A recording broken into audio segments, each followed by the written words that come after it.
All right, let's go ahead and get started with the stream.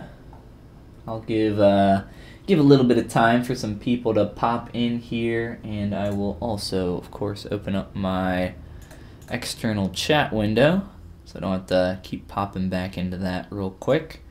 Let me sign in here as well. Forgot my password, it looks like.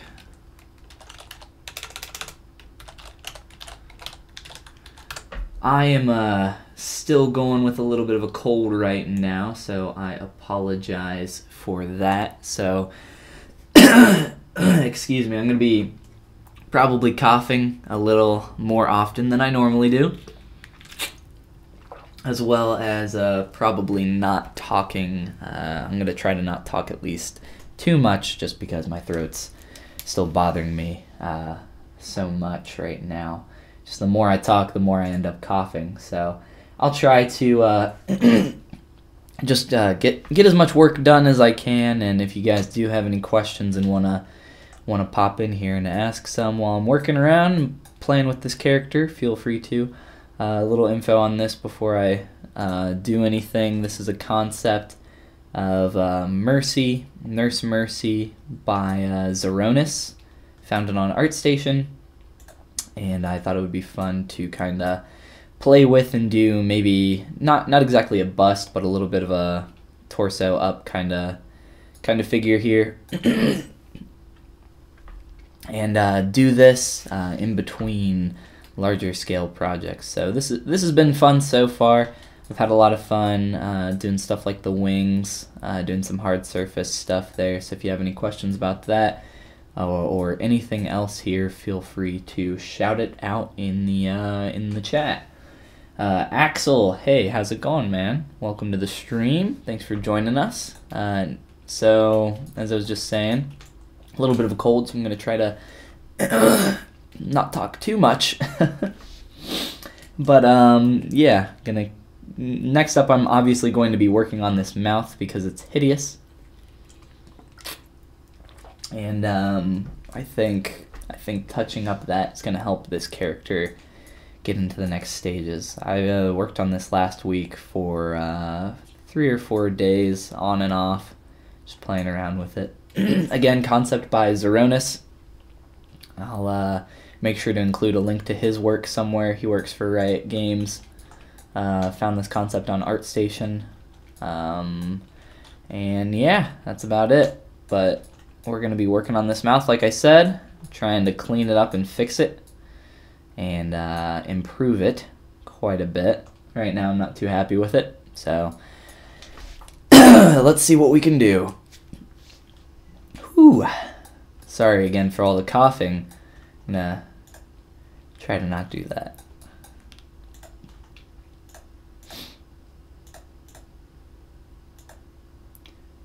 I want to start off just by hiding all the stuff that I don't need so that I can kind of simplify what I see so I can work on this a little bit easier. Start hiding a bunch of this stuff. The wings especially are high res enough that they might cause some lag for the file. And for the neck here, I'm just gonna do a little selection. Just like that. Now I'll work off of it from here. With the head. So, mouth, I have some pictures up here on the side, some references that I'm going to be looking at for some mouths. As well as just some knowledge at the back of my head in terms of proportions and stuff that I want to correct and fix and make this look quite a bit better. So we'll see what we can do here. But again, Alpha, hey, how's it going? Axel, if you guys have any questions, shout them out in the chat and I'll see what I can do. Should try to get something warm, like some tea or milk with honey mixed in it. I do actually have some tea and some honey. I have not done that quite yet this morning. But if the coughing is so bad that it becomes that big of an issue, I think that would be a great idea. That actually doesn't sound half bad. I'm going to be streaming for a little bit, do a little break, and possibly come back after that. So we'll see how we're feeling, and if we can, we'll try to stream a little bit more than what we normally do in a day's time.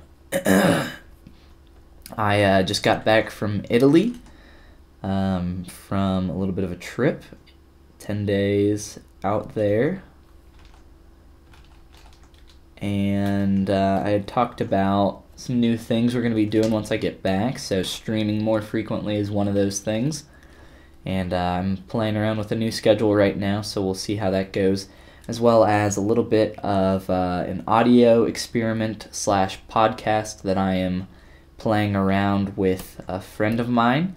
The first episode of that is going to be coming out on this Thursday, so I'm pretty excited for that. We've had a lot of fun kind of just talking and experimenting with that. We're calling the show Art Anonymous. It's kind of like Alcoholics Anonymous, at least is how we're kind of thinking of it. Art's that terrible addiction you just can't break, so we're here to help in any way that we can. So if you guys have any cool questions or excuse me, any topics or anything like that, we would greatly appreciate you sending those our way and posting them in the comments of future episodes for that. That's probably the best way to do that. We'll try to remind people in the episodes as we record. But yeah, so this Thursday, I'm not quite sure on the time I'll have that up yet, but be on the lookout for that. I'm excited to play around with that a bit more, so yeah.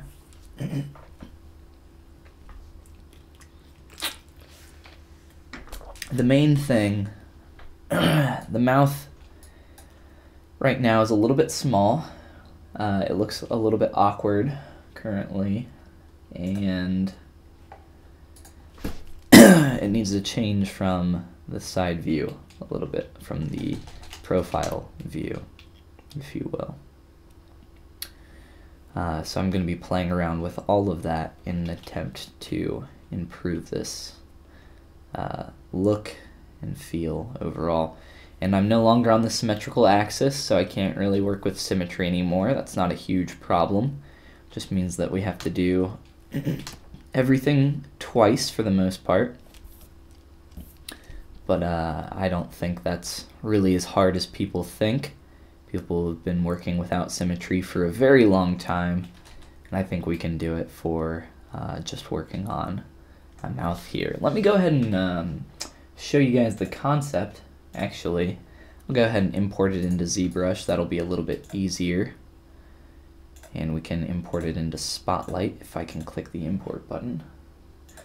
And we can grab our images, reference, here we go.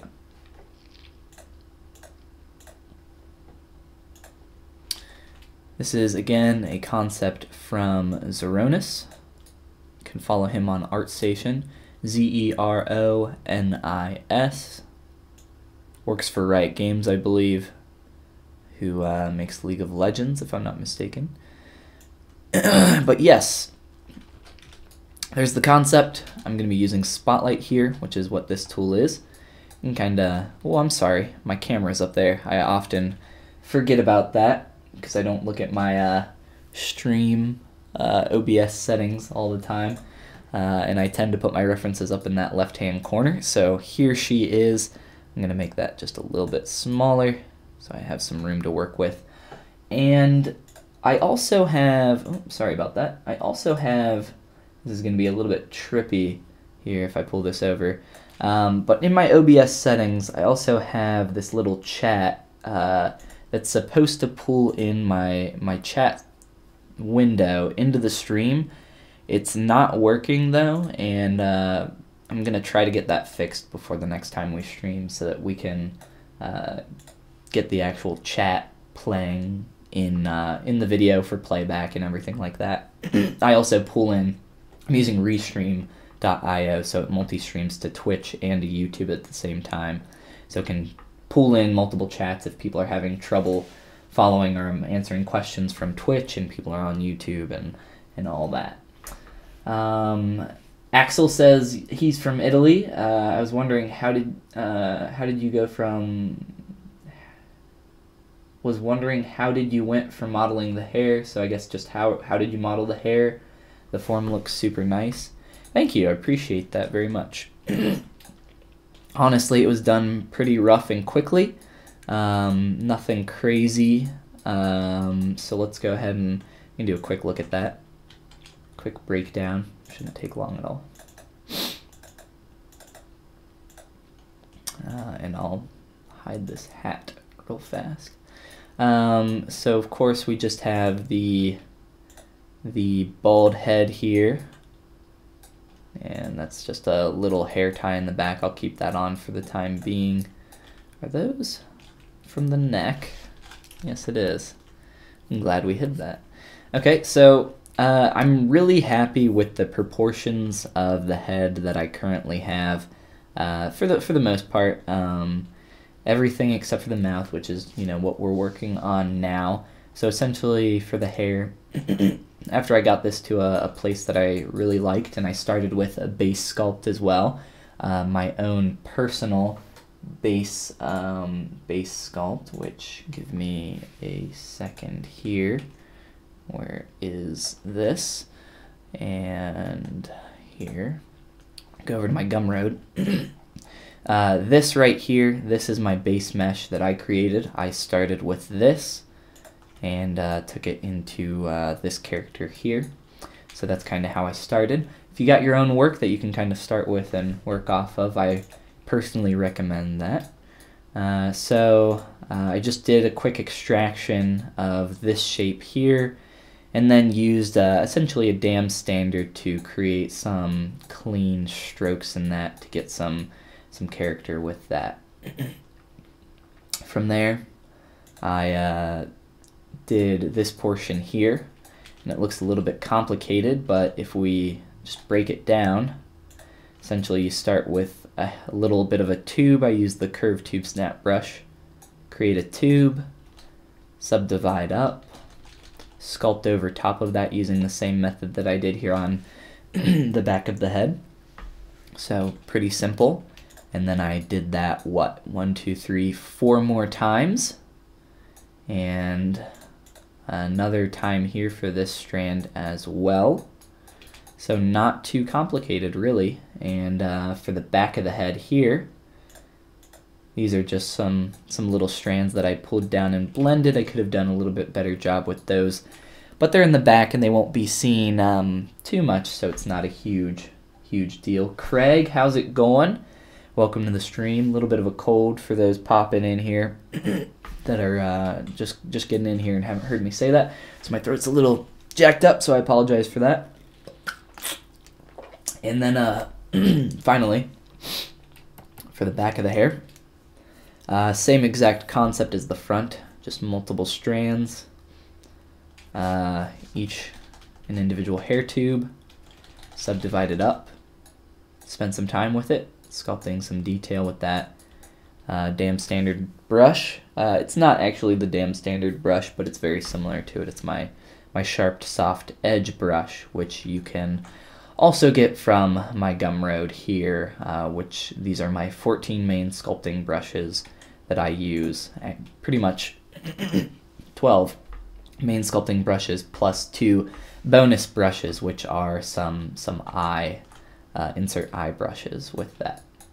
But yeah, that's the entire basic process for that. Not too complicated in my opinion.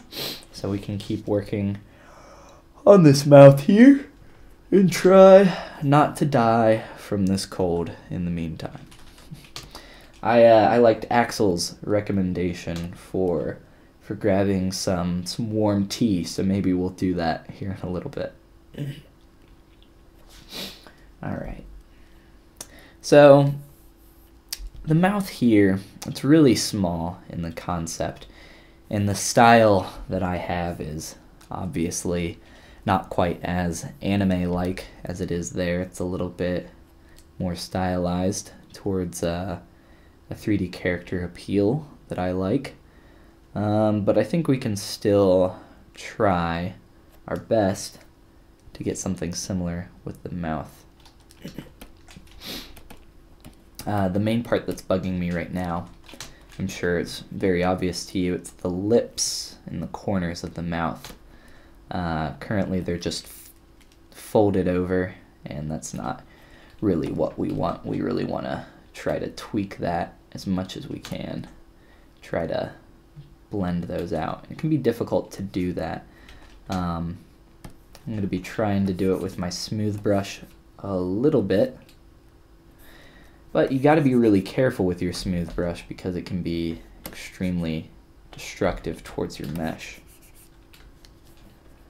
It can end up making a lot of forms kind of melt away very quickly. And the smooth brush is great, but if you're kind of new, I would just warn you against that, as destructive and smooth brush are almost synonymous with each other. Having a little bit trouble seeing the form here, so I'm going to switch to my Follygon clay material again. Get that on my Gumroad if you're interested, or you can just sign up for my Patreon and you get pretty much all that stuff with that. And the form that we have here, I'm probably going to have to pinch those two together with a move backface mask and try to clean that up a little bit. Axel Chamberlain, I love that name by the way, it's awesome, says thank you very much, love it, talking about the hair. Yeah, it's pretty much it's a pretty standard method, not just for me, but for many, for creating that type of hair for characters. Hair is hair is interesting. Hair is a lot of people, I would say, struggle with it and don't enjoy it, but if you can get into a really nice groove with it, you can have a lot of fun. Just because you're attempting to sculpt solid geometry that, you know, it's obviously not hair, they're tubes, but you're creating the illusion of hair, and that's kind of what sculpting is in general. It's creating the illusion of something else, and that can be really fun, as long as you kind of handle it in the correct manner. I also have to be careful here. If I do create a Dynamesh, I want to make sure I turn my poly paint back on. If I don't, I will lose all my poly paint information. Woo! Fun fact, if you're using Dynamesh, Dynamesh can only remember one of two things. It can either remember poly paint information or it can remember poly group information. Cannot remember both, unfortunately. I do not know what the programmatic logic is behind that, but if in the future that can be corrected, I think that would be a huge benefit to my workflow. It's very rare that I run into an instance where something like that is happening, but it would be nice to be able to polypaint and Dynamesh and work at the same time. So as you can see here, we got our polypaint information, and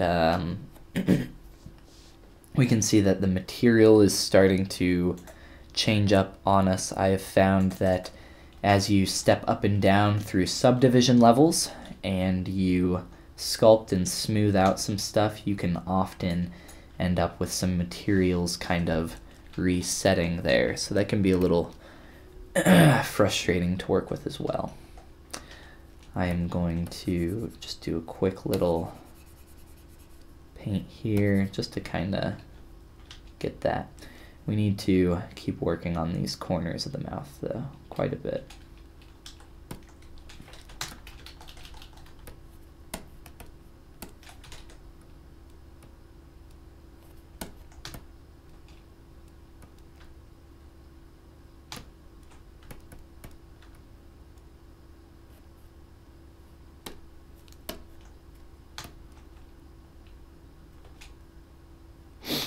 Specifically, this one over here, the right corner of her lip is just atrocious.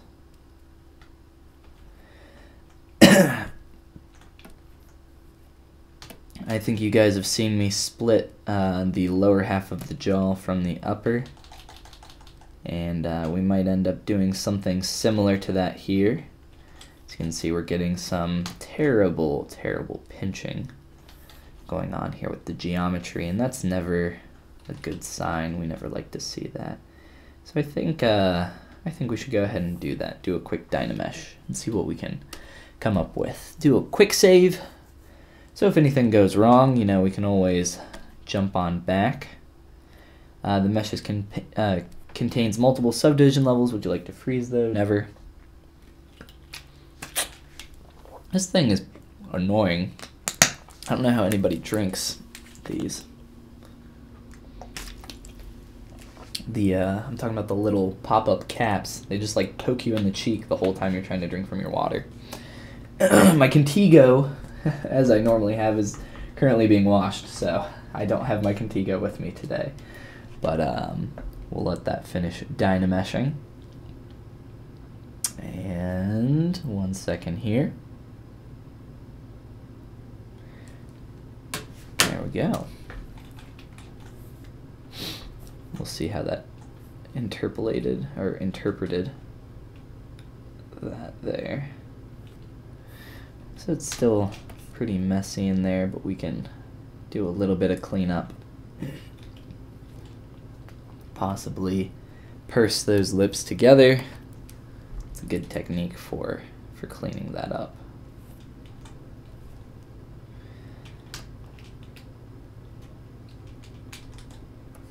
Just a little bit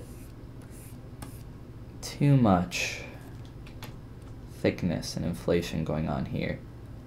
I'm going to be careful with this, because I don't want to destroy the form of my lips too much. But at the same time, I want to try to blend this a little bit better.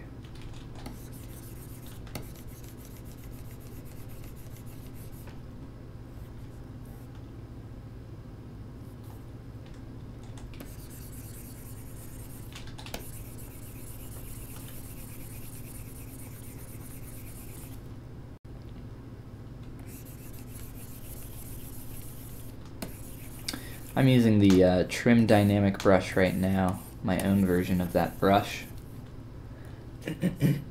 to attempt to lessen these transitional forms in the corners of the mouth just a little bit.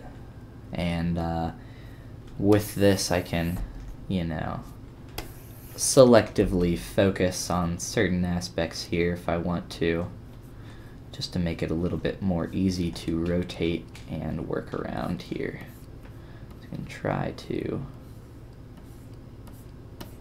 change that turn of the surface there and see what we can do. We're getting there for sure. We just don't want to, we want to be careful not to push too far there. Craig asks, how do you get the lips to pinch in the corner? It's not easy. It's not easy. You have to have a really good control over your polygons here, really good control over your forms that you're creating. As I was saying earlier, I think you guys have seen me, and if you haven't seen me use this technique, you can check out my how to sculpt a head tutorial series on my YouTube channel. I go over all these techniques in that series. I think it starts off with the basic proportions of the head, then it goes into eyes, nose, lips, ears, so, and then hair real quick. So it's like 5 videos, I think. 6 videos, I guess. But yeah, essentially what I do, at least for me personally, I find that it's a really good technique to essentially split the bottom portion of the jaw from the upper portion. It allows you to create a mouth bag in that scenario as well. And then you can work on those two pieces individually and then Dynamesh them back together. Now there are other techniques for doing that faster. You can simply just put a hole in the mouth and then form the upper and lower lip around that. But what I always say is if you're having trouble controlling your forms, or if you would like a little bit more control out of your forms when you're sculpting, I find that splitting your meshes into multiple parts seems to be a pretty lucrative decision for gaining more control over your mesh. So definitely try that out if you're struggling with that.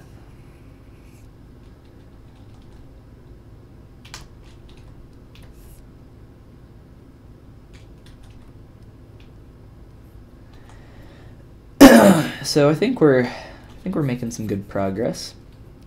It's always hard when you're zoomed in real far on your sculpture and not able to get the big picture entirely, but it's a bunch of micro decisions that are kind of adding up here to form our larger thumbnail image changes that we're going to be looking at. And I can quickly just get a read on that. So we're getting there. But I want to spend, whoops, my mistake there. Meant to do material.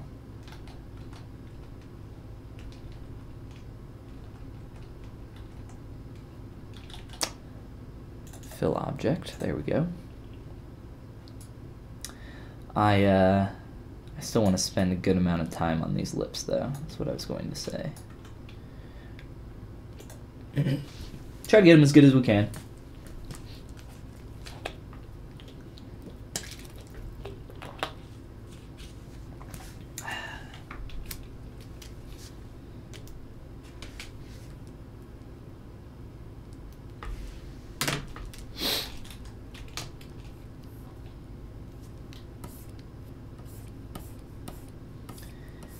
And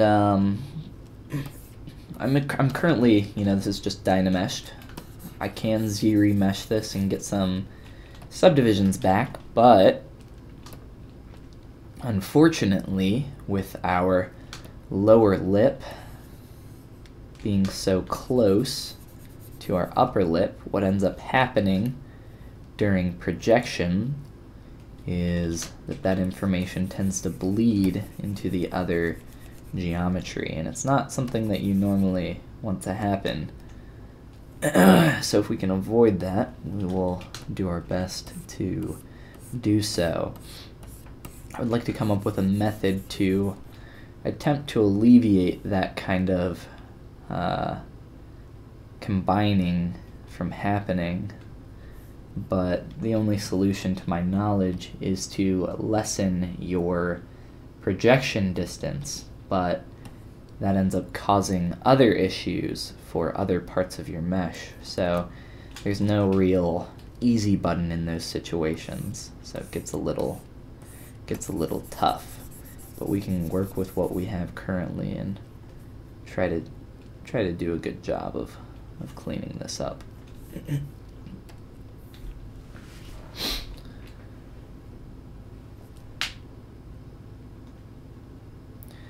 I think I want to increase the size of the mouth overall. Maybe not so much size as it is width. So we're going to try this, and I'm going to show you exactly what I'm talking about here with the ZRemesh issue. So we're going to start off by ZRemeshing here on this head, get a base mesh that we can project those subdivs back up through. I'm aiming for about 15,000 polys. It'll probably get closer to 20 or 25, but that'll be fine. We want to be able to capture a lot of the form in the ears, as well as try to get this separation in the mouth as best as we can. So we're going to try that here real quick.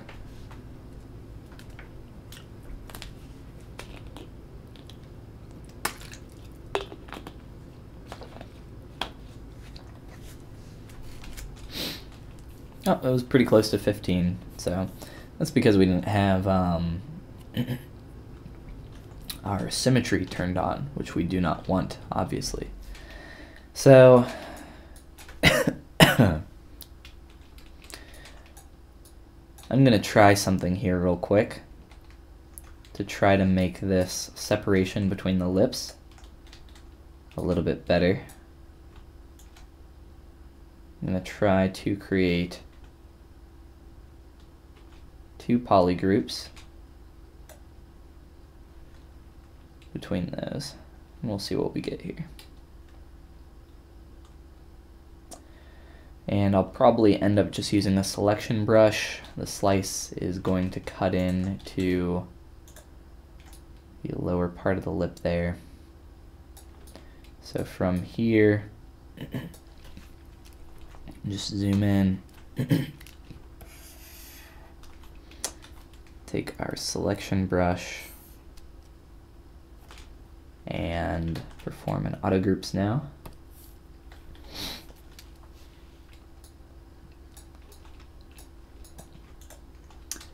Select this, polygroup everything that is not that. We accidentally selected some of this, that's my fault. So now we have 2 polygroup, or looks like we have too many polygroups there. Now we should have 2 polygroups, and we can turn off the line so you can see that. So now, when I Z-remesh this, I am going to check keep groups. Now, what should happen is we should get a nice clean separation between the corners of those lips, or at least it should do a little bit of a better job attempting to separate those from one another. Whew.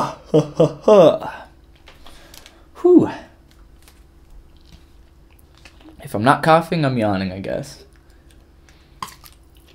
I've been going to bed at like 7 p.m. since I got back from Italy, so my internal clock is completely just messed up right now. But we'll get it back on track eventually. Last night I ended up staying up pretty late, so we're getting there. I'm trying to clean it up. See, did a little bit of a better job over here on this side. It's a little bit better over here, not as good as I would have wanted or expected, but we will make do with what we got. So subdivide and perform a projection. Always yes. It's going to project color and material. And we'll zoom in here on the lips so you can see what's happening. You can see some issues that are happening with the geometry bleeding from one part of the lip to the other. And that's pretty common with this. We can try to clean it up a little bit, but honestly, it's a problem that's hard to fix. Projection distance, again, can affect that, but then we'll end up not getting the projection where we need it to occur, and we'll end up running into a bunch of issues there. So, let's do this. I'm going to select a little bit of an area here. And I'm just going to come through and smooth out this geometry as best as I can, as much as it will allow me. Doesn't look like it wants to too much in some of these spots. Just trying to get that back to where it naturally needs to fall. Some of these vertices are not cooperating for some reason. Make sure that we don't have anything weird going on there.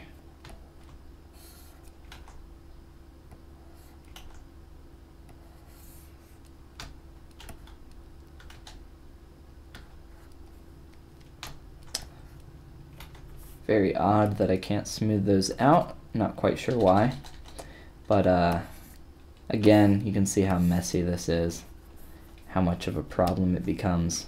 It's tough to completely fix, but we will attempt to ignore it as best as we can for the time being.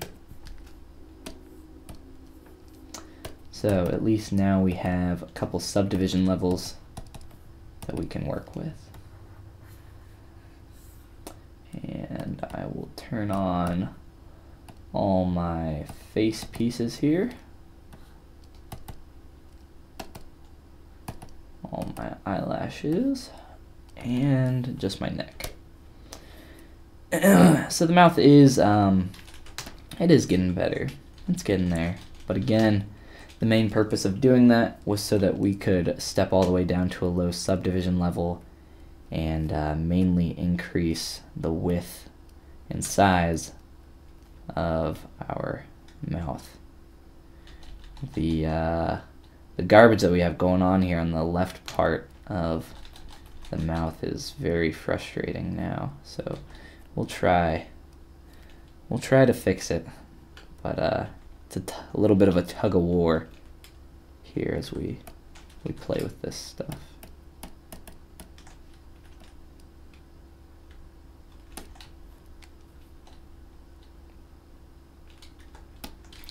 Try to increase the fullness of this lower lip here.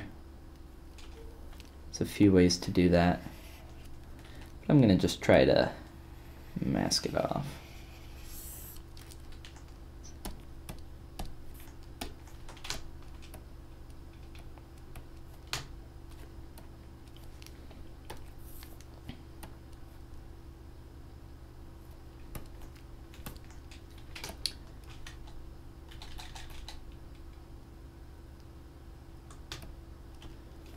We can actually come through here and try to get some form in here as well. I think this will help.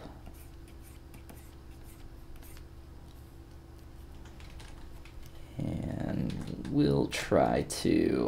I'll try to mask it off again. I want to keep that shape a little bit.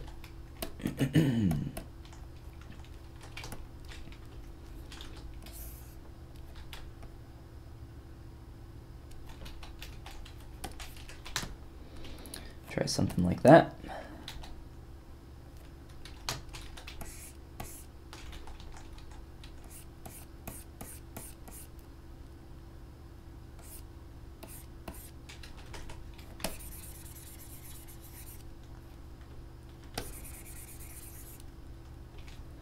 Sculpting with asymmetry can be a little scary, I think, if you're just kind of trying it for the first time, but I think you find rather quickly that it's honestly a great way to start adding more life to your character, more realism, even for something that is stylized so heavily as what we're working with here. So I would say, I mean, honestly, you should always be adding some asymmetry to your sculptures, but don't be afraid to just kind of dive into it, even if it's a little bit early. You can always do some tricks to get it back if you need to. But we'll keep playing around here. HUD Boy has joined us. He says just dropping in to say hey. Won't be able to chill on the stream though. No worries. Thanks for just coming in and doing a quick hello. It's always nice to talk with our HUD Boy. He's always busy here during the mornings when I stream. I'm going to be attempting to stream a little bit longer than I normally will today. So I still have my cold though, but we'll see how that goes. Axel, I think, was saying grab some warm tea. I think that's a pretty good idea. I'll do that after I take a break. Come back with some nice warm tea.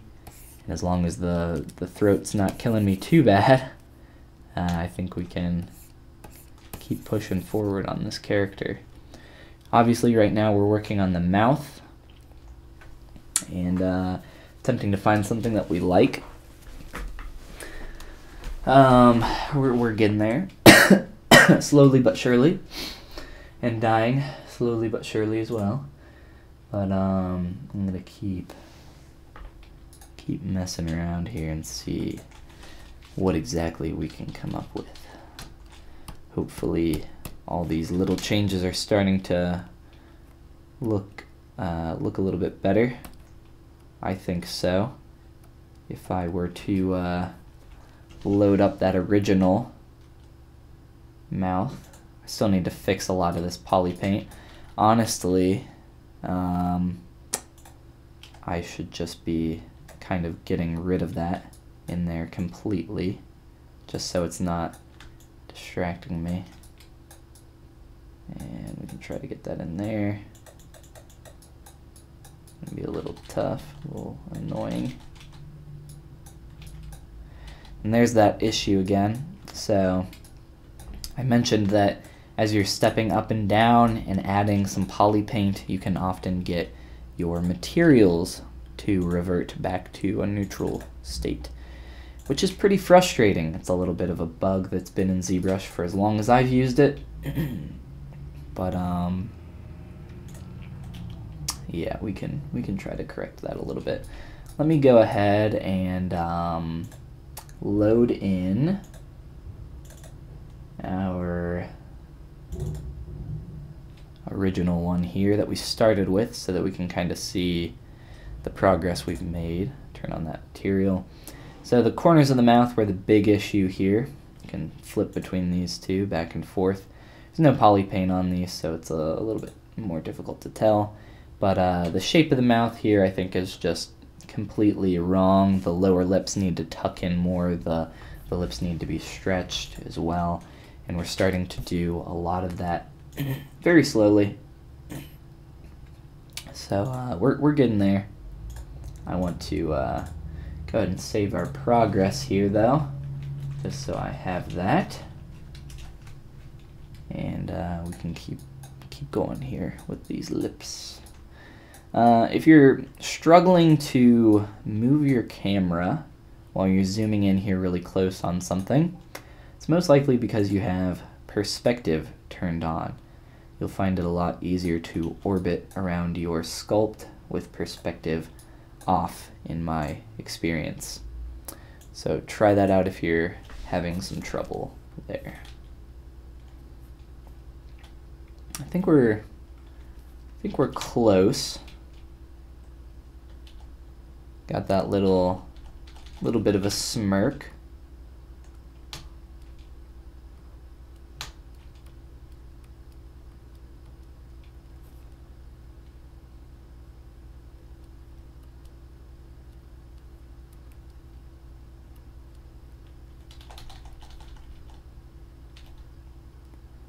And for the teeth there, I just have a little bit of a cylinder here. Nothing crazy. I think that's going to suit our purposes for the time being, at least. If we want to go ham and add some teeth, we can, but this isn't meant to be a very long finished project. I would say this is more of just a sketch almost. in a way, but we're trying to take it a little bit further than maybe I normally would for a sketch. But no teeth this time around. Axel says he's been working on a similar project recently, and lips were quite a challenge to get right. Yes, lips are always, you know, I think faces in general are always difficult to get right. Me personally, I tend to spend more time on the eyes and lips more than anything. I spend more time on the eyes because I believe that they are the most important part of the face, next to general proportions and having that look correct. That being probably the most important. Eyes are what people tend to focus on the face for your character, so it's pretty important to have those however you want, as best as you can. I would also say that I spend a lot of time on lips simply because it's just something that I personally am not good at doing quickly. It's something that I need to take my time with and make sure that I give it the adequate attention that they deserve. There's nothing wrong with having something that you struggle with more than anything else, as long as you're willing to put in the time to get it where you need to. You'll get everything to the same level of finish. It's just a matter of time and how much of that you're willing to throw at any particular part of your sculpt.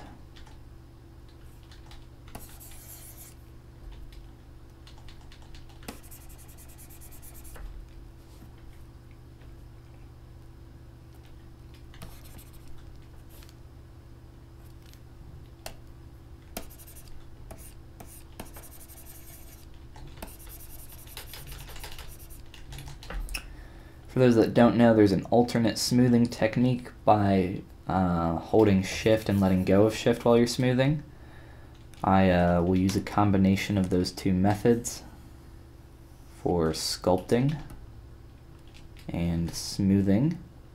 So depending on what I'm attempting to smooth, I can kind of alternate between those two. I find it to be helpful. But try using that if you're trying to normalize your surface a little more than you're attempting to smooth it. And if you don't know what that means, just kind of play around with it and try it out, and you'll get it. I think you'll understand pretty quickly. So we still got some janky polygons going on. That's okay. We are going to be doing a little bit of a tuck in here.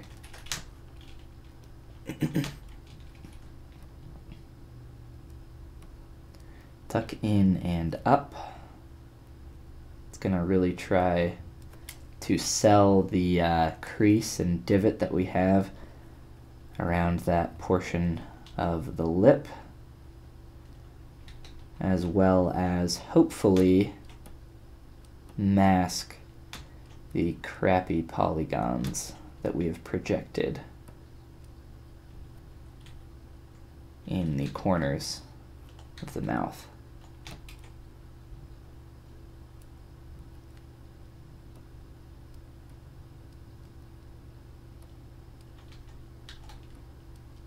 Trying to be really careful here with my move brush that I don't go too far with it. It's pretty easy to end up, making a quick change and then destroying some form. So, gotta be careful with it. Lightness is the keyness for that brush as well.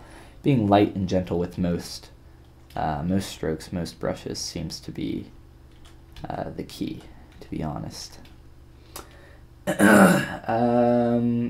Let's see, Ryatashi says hello, the eyes look nice when they're all showing anyway. Yeah, right now maybe it's a little bit creepy. But yes, thank you, appreciate that. And again, for those that are just kind of popping in here, first of all, I apologize for my constant coughing and clearing of the throat. I'm getting over a cold and my throat's still a little screwed up. For our next stream, I am going to attempt to get our chat window here working on the stream so that you guys can see what people are saying from Twitch and YouTube and back and forth, and know that I'm not just kind of talking to myself like a psychopath. I'm talking to people that are asking questions on another platform that you maybe can't see. So that's what's going on there. But yes, let's continue to try to purse those lips a little bit more, as well as pull back on this. Try to get a better read on that. And of course,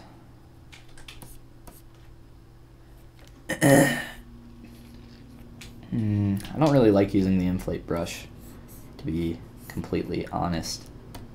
I find the inflate brush to be too strong most of the time and destructive, as with most brushes. You can get pretty similar results for at least the thing that I'm attempting to do here with your move brush. So that's what I'll be using.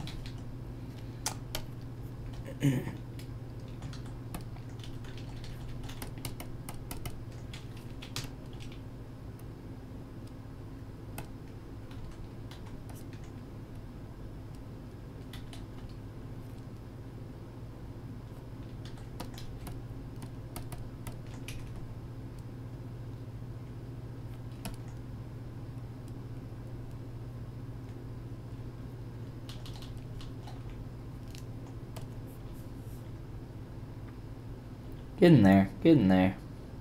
A lot closer now for sure. Whew.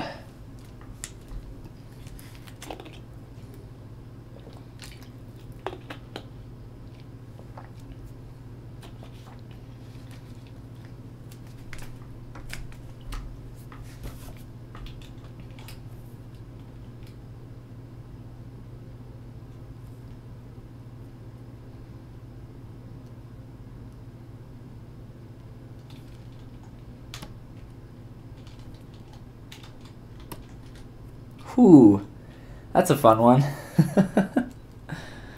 It's a pretty rare glitch that happens, but when it does, it's always a fun time. That's beautiful. Wow, someone screen capped that, and yeah, it's a fun one. Like I said, it's kinda rare, but it's always really fun when it happens. Never know what kind of beautiful colors you're gonna get. It makes it a little tough for some changes here, so I might restart ZBrush.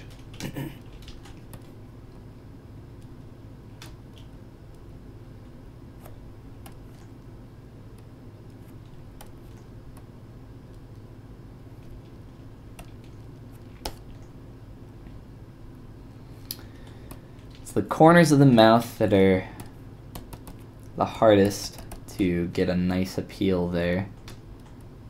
Trying to create a nice subtle crease there, but also still give it enough room to breathe and see the shape of see the teeth underneath and everything.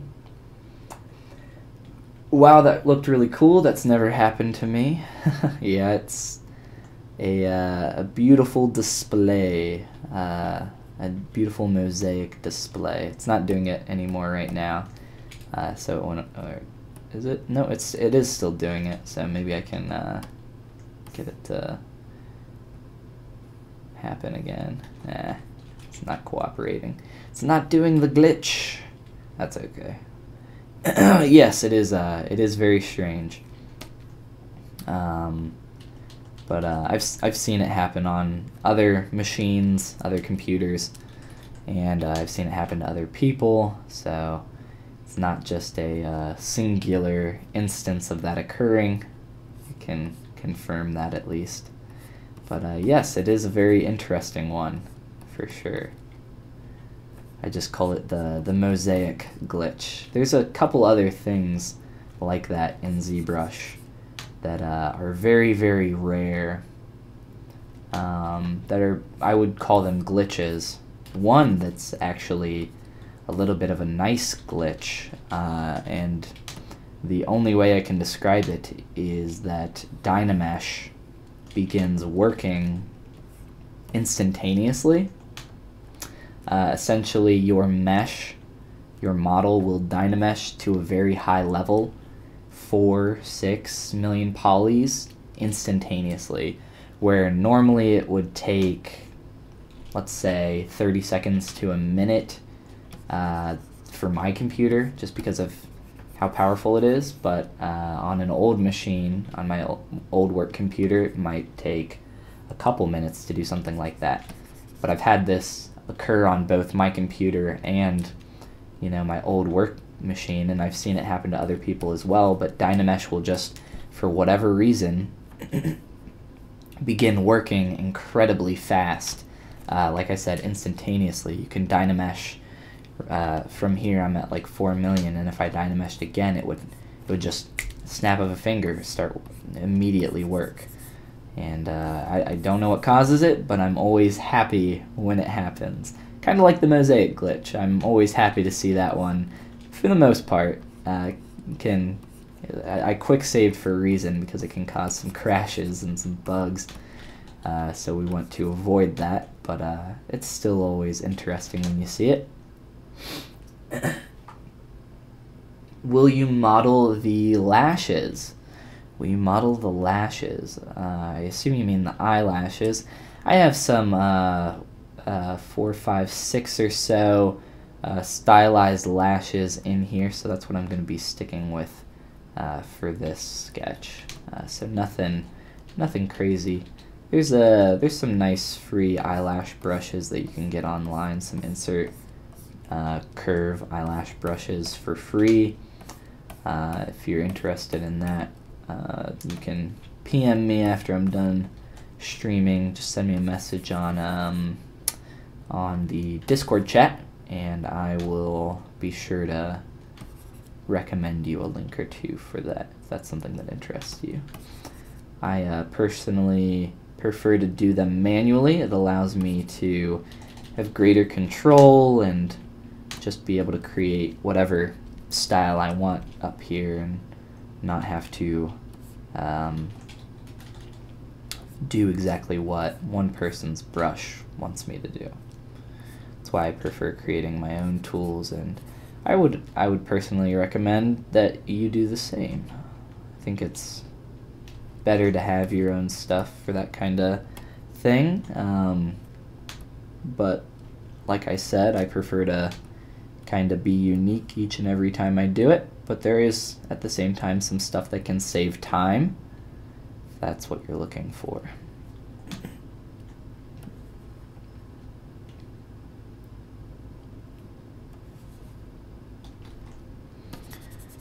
You'll see me kind of go back and forth on these creases in the lips as well. I'm trying to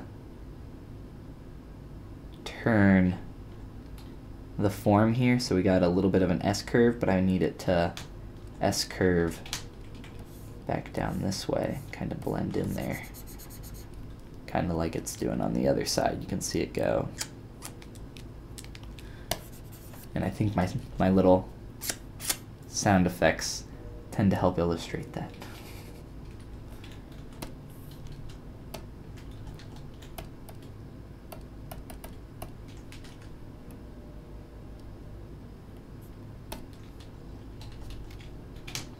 So just taking some time here, just a little bit of I think it's a pretty chill day, you know, sick and everything. It's always good to chill out on those days, but we can take our time here and work with this. After we get bored with working on the lips for a while, we can jump over and work on some general form changes that I want to make to the character as a whole.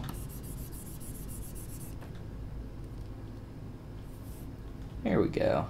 I think that's starting to come together on that side. Now it's just overall mouth shape.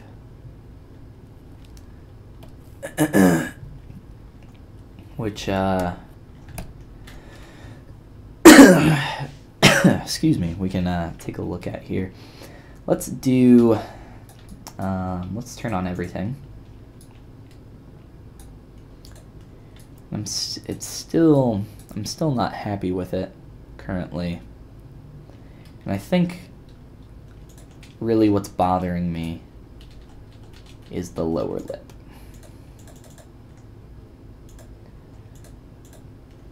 I want some real thin to thick forms going on here. I'm gonna try to get that a little bit better. You can just use a large pinch brush. 1, 2, very gently to try to taper that. I'm doing this at the lowest subdivision level, as you can see. And it's going to try to pull that in. We still need to do it a little bit more over here. Just trying to be very careful with that, as I don't want to destroy the forms that I have there. It's always the constant battle, you know, trying to make changes and not destroy the good stuff that you kind of already have in place.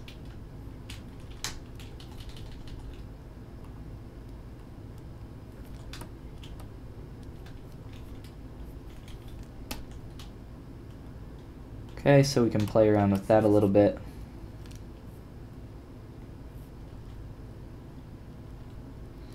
And we can add some quick poly paint on there to try to improve that form. I also want to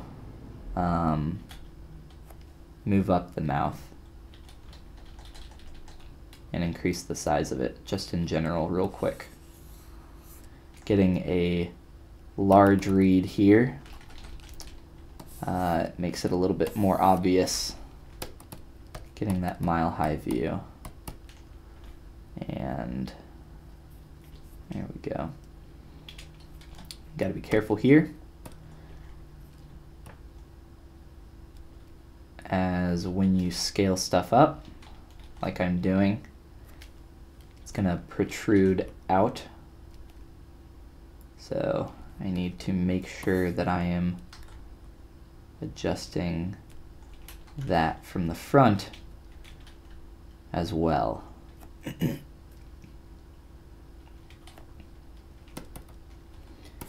And try just a real basic move change here real quick.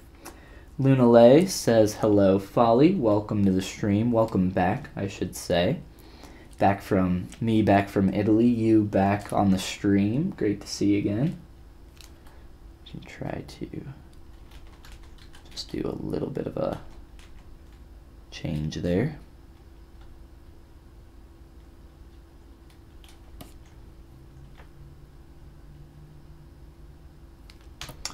And we're going to start taking a look at some other stuff here in just a minute.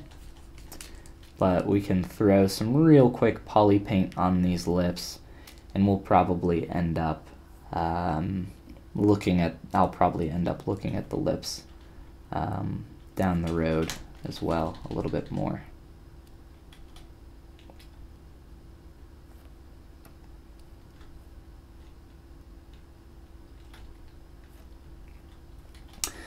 So poly paint. Using my standard brush, I am coming over here to my spotlight and I'm pressing the C key. That's going to allow me to sample a color. I'm just going to sample her lips. Whoops, we'll keep that up. And now I'll be able to poly paint that color. If I want, I can even change materials on the lips here to attempt to make them a little bit more glossy, or I can attempt to manually paint that in, or I can do that in post, or something like that to get those changes to occur. How was it in Italy? Italy was amazing. Thanks for asking. It was just mind-boggling to see such amazing sculptures like the St. Peter's Basilica in Vatican City and the Statue of David in Florence, and just some amazing churches in Venice. I went from Venice to Florence to Rome, and then back to Venice, and then flew back home here. But yes, it was a fantastic trip. Got to see so many amazing things, and I'm very, very happy that I was able to make that trip.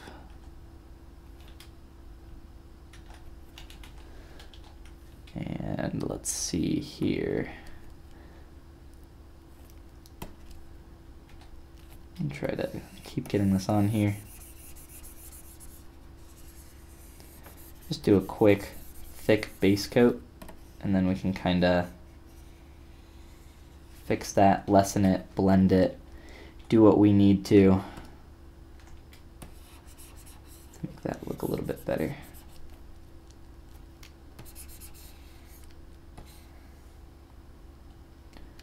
All that coloring when you were a child, keeping it in the lines, you know, that's very, very helpful here. But obviously, I was never good at that.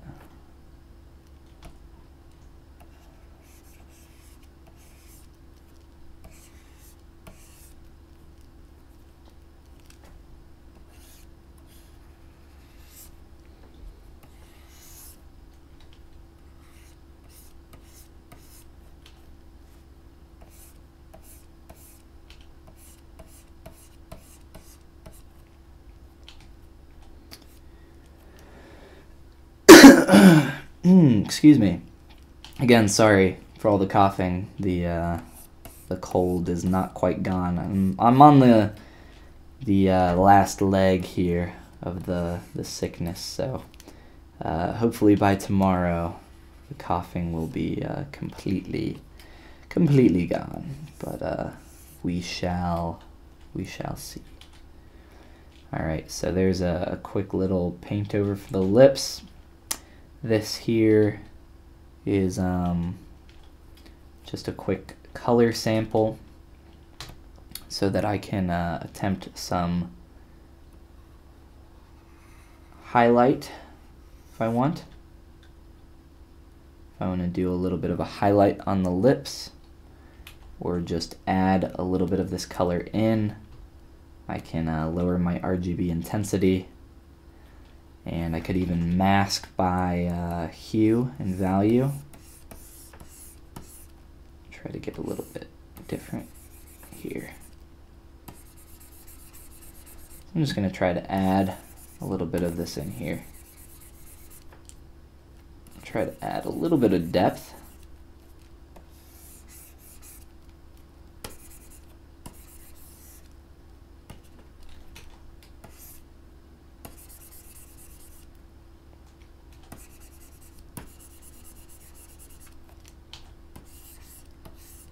Try to get that in there real nice. Try to keep this lower lip a little bit lighter than the top, simply because light will be hitting that, whereas the top will be more in shadow. Luna Lay says, may I ask you probably a newbie question? I found a video on YouTube which was called Anything with Dynamesh, ZBrush, and Subdivide. So I tried creating the rough form of my model with Dynamesh, ZBrush, everything, and then increased and decreased the subdivs to model in the details. Was that correct? I rather like to work with subdivs than with Dynamesh because I find it a bit more flexible. Was that correct? There is no correct way to sculpt. There is no correct process for which you're gonna be able to sculpt anything. I switch between Dynamesh and subdivision levels quite frequently. As you can see currently now I have subdivision levels, and we started off that way, but then I Dynameshed the model and I've gone back to subdivision levels. It just depends on what I need for what I'm working on. Subdivision levels, if you're starting off with a really clean mesh, will definitely help you in the long run. But if you kind of just chugging along, well then you're going to be using whatever you can use, whatever you can find to create the forms that you need. So to say if that is correct or not, I think would be, I think maybe it's the wrong question. I think you can do whatever you feel comfortable with. I love Dynamesh. I use it all the time for combining meshes, for splitting meshes up. It's very, very helpful, and if you have control over your mesh to the degree that I do, then I would suggest giving it a shot. It's a great technique, but by no means should you sculpt like I do. You should sculpt your own way and find what works for you really well. There's a lot of tools in ZBrush and a lot of different techniques and stuff that you're going to find, and people telling you to do one thing one way and someone else telling you to do it another way, but at the end you have to find what works for you, and it sounds like subdivision levels work pretty well for you, so maybe stick to that for the most part and switch to Dynamesh when you need. But I would also say don't count Dynamesh out of the equation, simply because it's not something that you use very often. I think it's always good to check out new technologies, new techniques, and see what you can come up with that as well. I wonder, what's in a wonder ball? What is that over there? Okay. Well, let's hope. Can I? Oh, yes. This is great. Okay, so that cleanup I did earlier was actually quite helpful. This ended up being a lot cleaner than we originally thought, which is awesome. There's some issues with that geometry in there, but now this is great. Can come in here and clean this up a little bit more, and then we can take a look at some other stuff. Luna Lay says, coming from Twitch, the current piece I'm working on is made of multiple parts. Excuse me, hold on just a second here. The problem I'm just having is that I turned off Dynamesh to work with subdivs, but I want to merge two subtools. With Dynamesh, I could simply remesh them to make them look like one piece. Is there any way to kind of merge two subdivs which are only subdivided but not Dynameshed?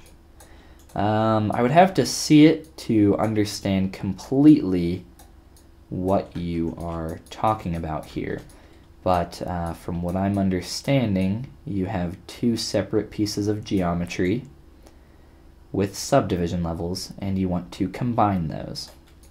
There is no way that you can combine those and retain your subdivision levels. So what you're going to have to do is you're going to have to live boolean those pieces together, or old style boolean those pieces together with Dynamesh. Either one will be totally fine. And then once you dynamesh those pieces together, you could also box model, kind of stitch them up if you really want to be specific, and if they can line up that perfectly, then you can maybe retain subdivs that way, but you're going to have to boolean or dynamesh them together and then reconstruct your subdivision levels up through your mesh, which works for most things. So I've seen, without being able to see your mesh, I don't know, but I would say that you should have no issues with that strategy. I have a little bit of a older video on my YouTube channel of how to project stuff up through your subdivision levels, but I do it on here quite frequently, so if you just stick around for a little bit and don't know how to do it, you'll see me do it here probably pretty soon. And you can learn from that, hopefully.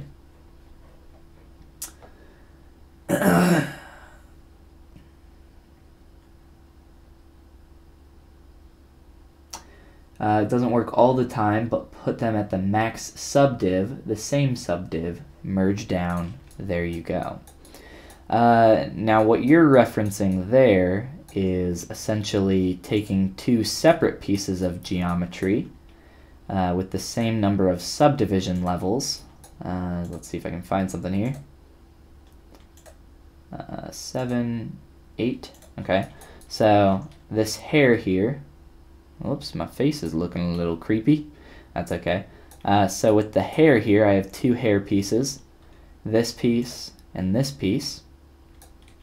I'll just hide everything except for this. These two pieces of geometry, they're separate subtools. I'm gonna subdivide this one up just so it has 8 subdivisions, and this also has 8 subdivision levels, and then merge those down.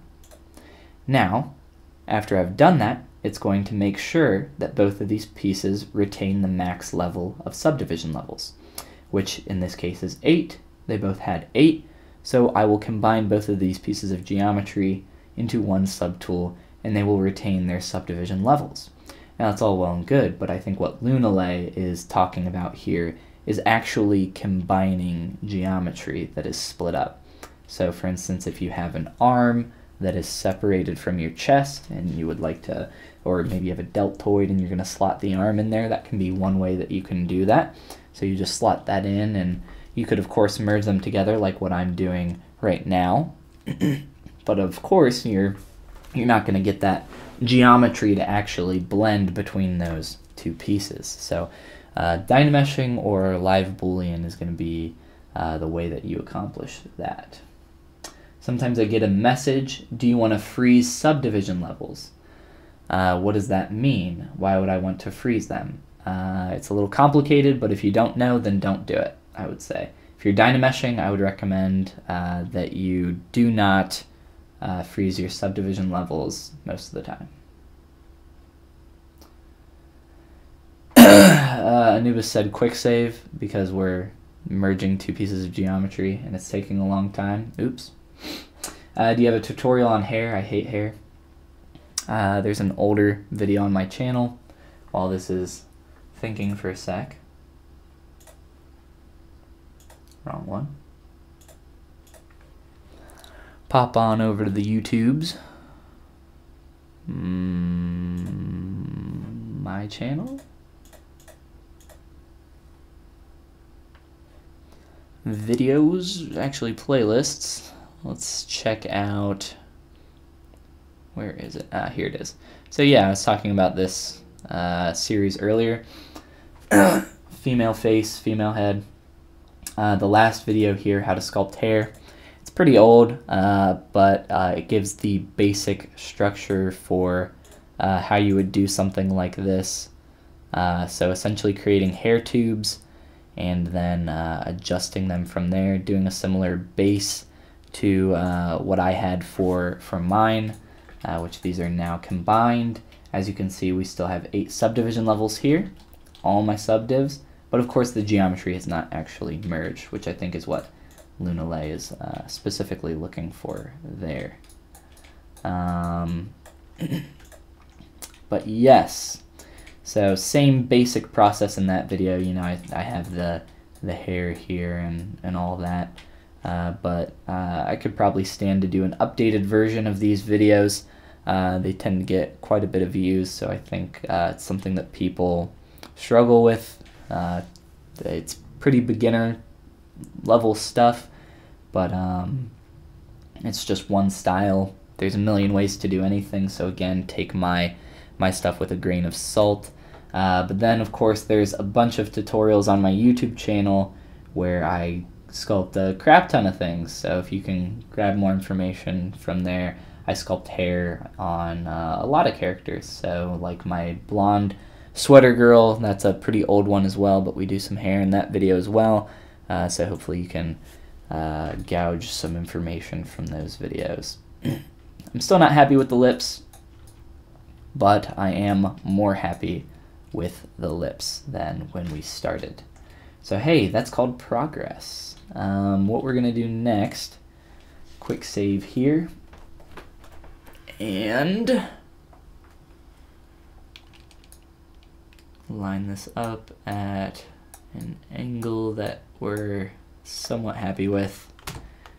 Do a screenshot, and I'll just do a new one. And take a screenshot, and then I'm going to flip my canvas. Essentially what I'm going to do here is do a quick little paint over, talk over, to see what we can take a look at here and make some changes to. Alright, so we're just going to grab a new layer, grab a nice color. That's a nice color, but it's gonna blend in, so we don't want that. Make sure our brush is set up. Let's grab our right around. Okay. And let's see here. Lunalay says, "Thanks a lot. Absolutely, glad to help." Making anime hair with tubes and ZBrush is very, very horrible. Not sure why. Maybe you just need to get good at it. Just get good. That's always the solution to everything. Just get good. Have you always worked with a Cintiq? No. Did you have an Intuos before? No. I had a Wacom bamboo tablet. Cheap piece of junk, but I loved it and it got the job done. Was it hard to get used to the Cintiq where you draw directly on the screen? I cannot remember a time where it was difficult to get used to a Cintiq. I had a bamboo tablet. Honestly, it's just a tool. It's a tool and nothing else. But it's a tool that I love. I love my Cintiq. I started off with a Wacom bamboo tablet. They're like, the one that I had is like $40 now. At the time it was like 80 or 90. But I started off with that. Used that for a couple years, maybe like a year and a half or so. And then I bought a Cintiq Companion Hybrid, 13-inch Cintiq. The Companion Hybrid is an Android tablet, but then when you plug it into your computer, it works just like a Cintiq. And I would take that between home and work and use that at that time. And about a year ago now, I upgraded to this, which is the Cintiq 24-inch HD, which I love very much. It's beautiful and huge, and gets the job done, and it's just a great monitor overall. I really enjoy it. Alright, so some things that I want to take a look at, just general quick like little pickups on some things, some silhouette-y things. I want to add a little bit more asymmetry to the wings. I do want to look at the lips again. I want to do a quick pass on probably both hands here. I spent about a day working on the arms and hands and just the pose of all of that. And I also want to take a look at the neck here. So a few things that I want to do. I want to blend that neck into the head and start working on that transition a little bit as well. But yeah, I think we can start to maybe add a little bit. I want to just kind of come in here and add some asymmetry to this piece. Gonna make this my pivot point, center around this sphere. That's why it exists. That's why I made it.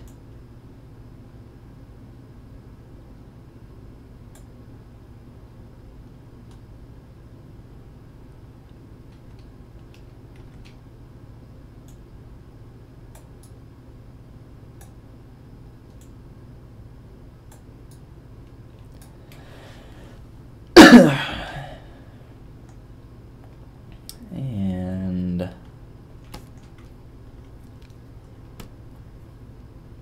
taking a look at some of the forms here in the sleeve over here. And kind of mess with this a little bit.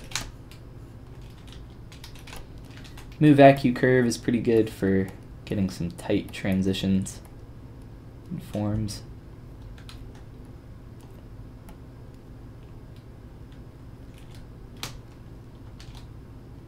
Get good, mate. That's right. It's the guys. That's the secret. It's the secret to ZBrush. No, but in all honesty, it actually is the secret to ZBrush, and in general, that word is time. I see over the years, you know, I've managed a couple. I've managed and moderated and admin some ZBrush communities online, and I see a lot of new people come into ZBrush, and I see the same questions repeated over and over again. So a lot of people, I think, assume that it's not as hard as as hard and as difficult as it is, and they kind of underestimate it. And it's an art form. It's like painting or drawing or sculpting, anything else. Digital sculpting is difficult. It takes a lot of time to learn and learn well, and it takes even more time to, quote, get good and be confident enough in your skill to make something that's objectively good. Yeah, it's tough, it's hard, but if it's what you want to do, I would make sure that it's something that you really want to do. I don't think ZBrush right now is a great hobby for people. I don't think that unless you're already proficient in sculpting, I would say that ZBrush is kind of a crappy hobby. It's not like Maya. It's not like other 3D softwares that you're gonna learn. It's its own thing. It's completely different. Like a lot of people learn how to use Photoshop, right? But how many people that know how to use Photoshop proficiently can digitally paint in Photoshop proficiently, right? I would consider myself very proficient in Photoshop, but I would not consider myself proficient at digital painting inside of Photoshop because it exists separately from the thing. I mean, you can learn the software of ZBrush, but being able to sculpt well in ZBrush it's its own thing. It's kind of like being a concept artist. The role of a concept artist exists separately from that of, you know, an artist. Being good at creating concepts and repeating on that and creating them quickly it's in a whole nother caliber, whole nother league. It's a whole nother job. And I think not recognizing ZBrush as such can be pretty detrimental to to your learning. So ZBrush is hard. It's tough. It's not easy. So if you wanna do it, I guess just make sure you're serious about it and get good. Get good, as Anubis Master says.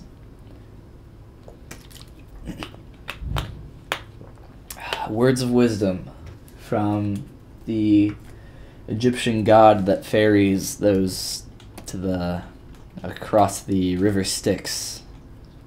I believe that's what Anubis does. You can correct me if I'm wrong. I used to be really into Greek mythology. Not so much Roman. I always thought Greek was a little bit more interesting. And I've always been really into reading. And when I was younger, this series obviously still exists because books just don't disappear.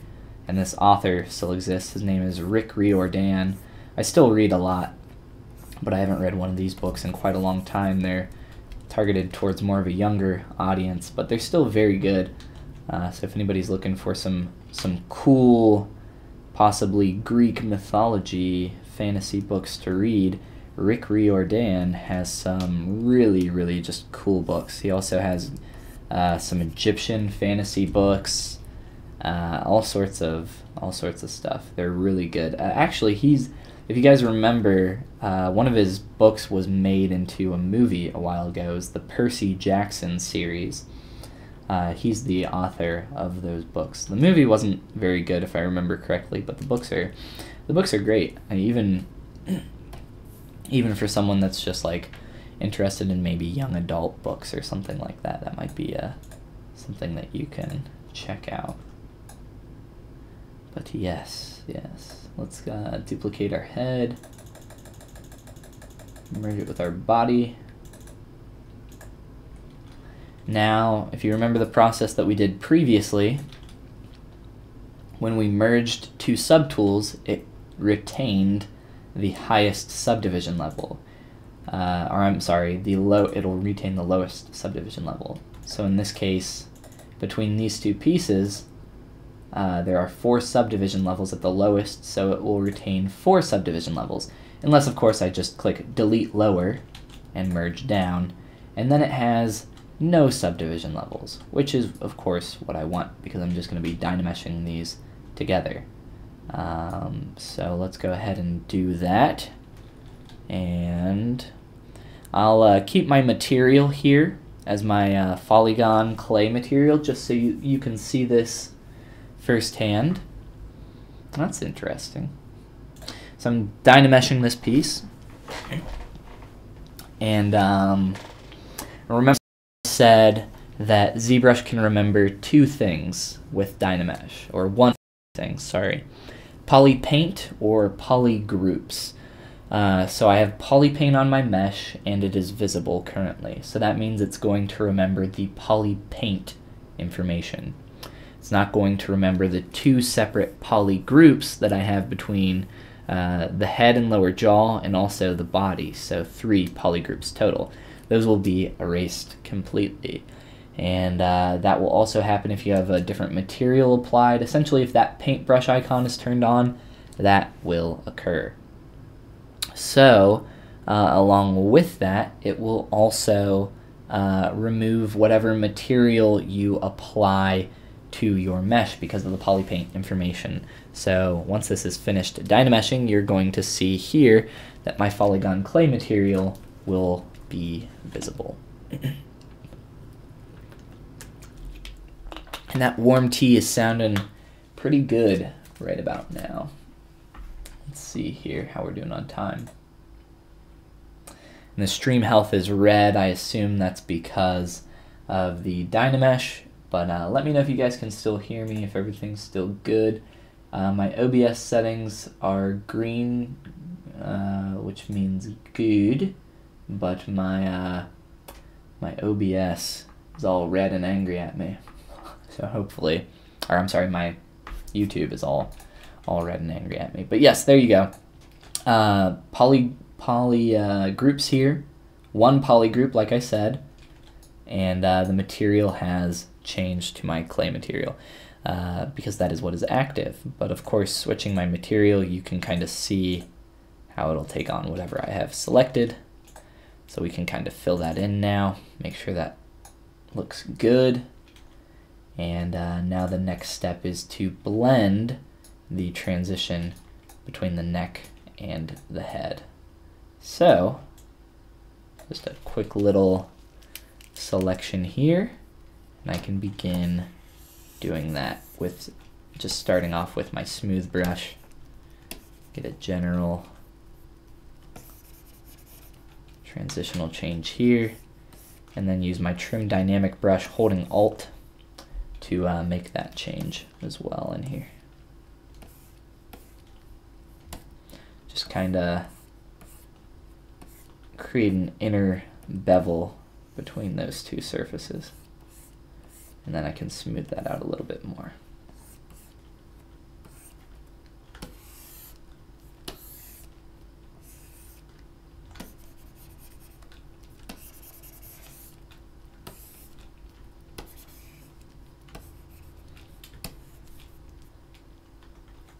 Now I duplicated the head, because I'm not actually going to be using this head. Now that it's Dynameshed, I don't really need it.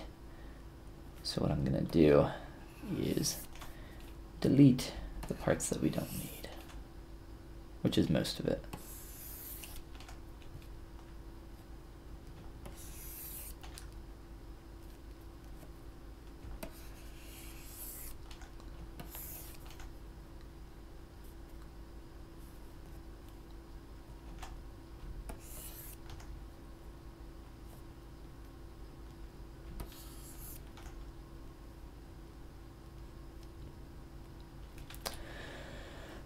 And now we can continue to clean up that transition up there. And if we want, even get some subdivs in here so we can really kind of flush that out and get that transition to be really clean.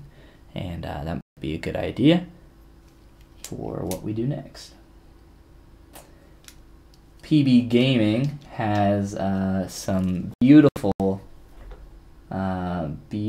emojis or emoticons of a tongue sticking out and what looks like a butt, but I'm gonna assume that we're talking about what's going on here. So thank you for that, PB Gaming NL. We greatly appreciate that. We'll let that finish dynameshing, and then we can smooth that out. But yeah, we're working on concept by Zeronis down here in the bottom left hand corner. Nurse Mercy. We're kind of playing around with that right now. And right now we're playing around with fixing the transition between the two separate meshes, which Lunalay was kind of asking earlier about how you merge that geometry together and how you can do a kind of merging between those two meshes into one and still keep subdivision levels. And what I've shown you is a way that you can merge them, and I'm dynameshing right now. Honestly, I'm not sure why it's taking so long to perform the dynamesh. It's very, very annoying. Let's see real quick what I got going on in here. ZBrush is using 18 gigs of RAM right now. I have 64 though, so that's not a problem.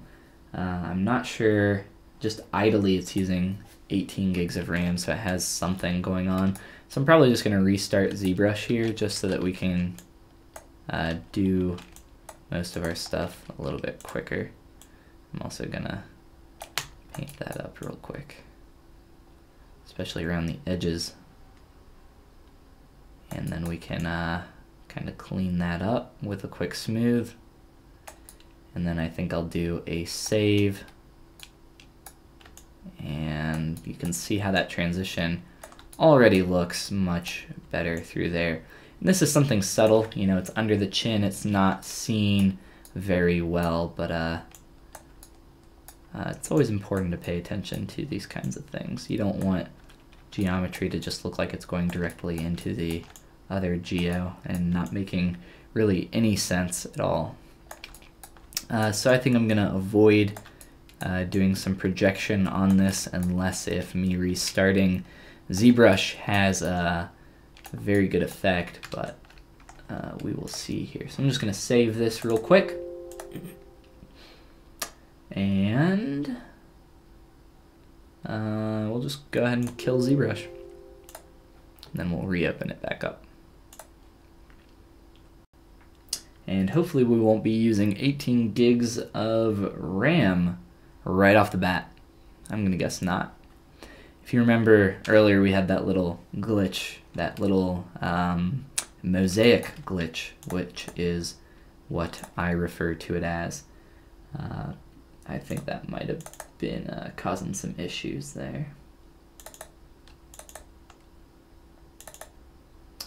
We'll load in our Mercy Sculpt back in here. And as you can see, we got some material issues going on. No worries, quick fix. Just grab our material, Skin Shade 4, and apply that there.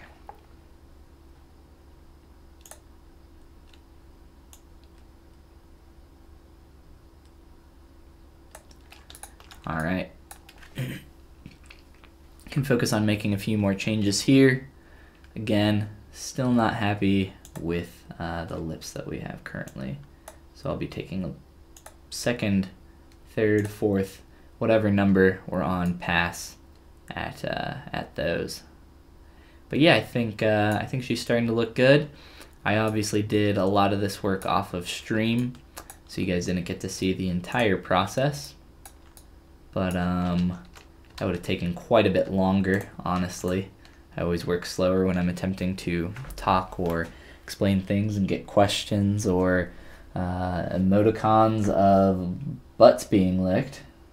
So you never know. One second here. Minimize that. All right. Let's see. Female smirking. Smirk. We can kind of get an idea of some lip shapes.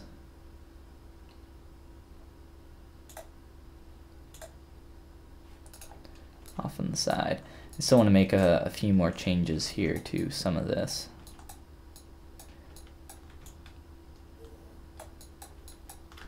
And I'm sure we will find something that we can perform a projection on to show Lunalay and some other people how exactly that works.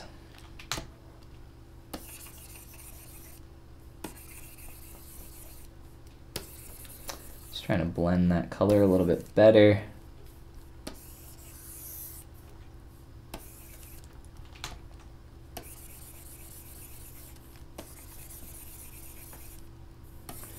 I am using a very, very light RGB value here, 18, which is essentially 18% fill. None of this is even seen, so it doesn't even matter that I'm doing this for the sides, but I just want to make sure that I get all this in there.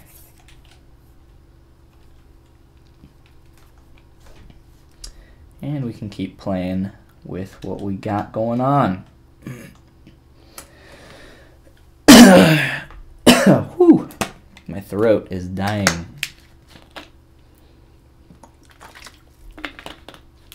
All right. So what do you guys think so far? What's is there anything specific that you guys would like to see? If you guys got any questions, let me know now, because I'm thinking that I'm gonna go make some tea here in a little bit for my throat, and also just take a quick break and come back a little bit later, and we can do some more streaming with this character. After this character, I'm really excited for what's coming next. It's a character that I've been wanting to work on for a while. If you guys remember Kumadori, Kumadori was that bear samurai that we worked on stream for quite a while. It was a ton of fun to work on. It was from a series of characters that I want to make. I'm still trying to figure out exactly what I want that to be, but for my next character, my next kind of full character, I'm thinking about working on it for the ZBrush Art War, and working on that character on stream as much as I can. If you guys aren't familiar with what the Art War is, let's see here, ZBrush Art War.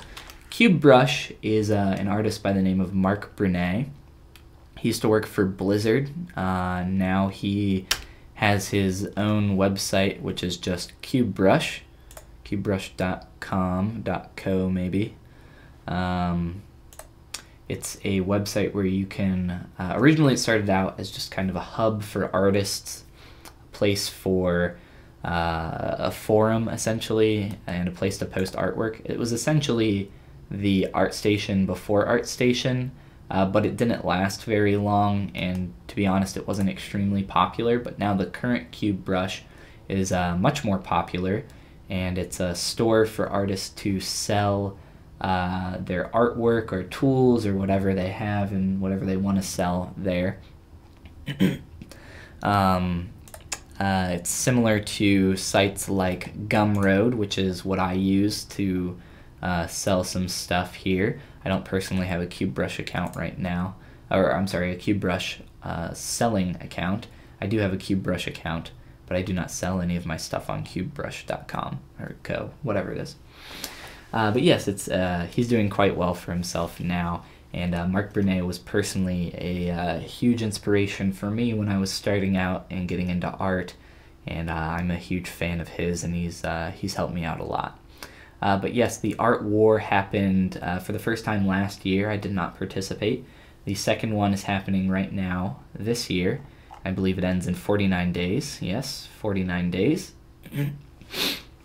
Mark here saying good luck everyone. Looking forward to be inspired by you all. So I'm hoping to maybe create a character for this. I don't know quite yet if that's exactly what I'm gonna do, but until I figure out exactly what my character is going to be, and then I can kind of decide from there and figure out what the next steps are going to be from that. I'm working with another artist to get some concepts produced of a higher caliber than I could produce myself, and we're doing some back and forth on that right now. So I'm pretty excited about that, and we'll see what comes of it.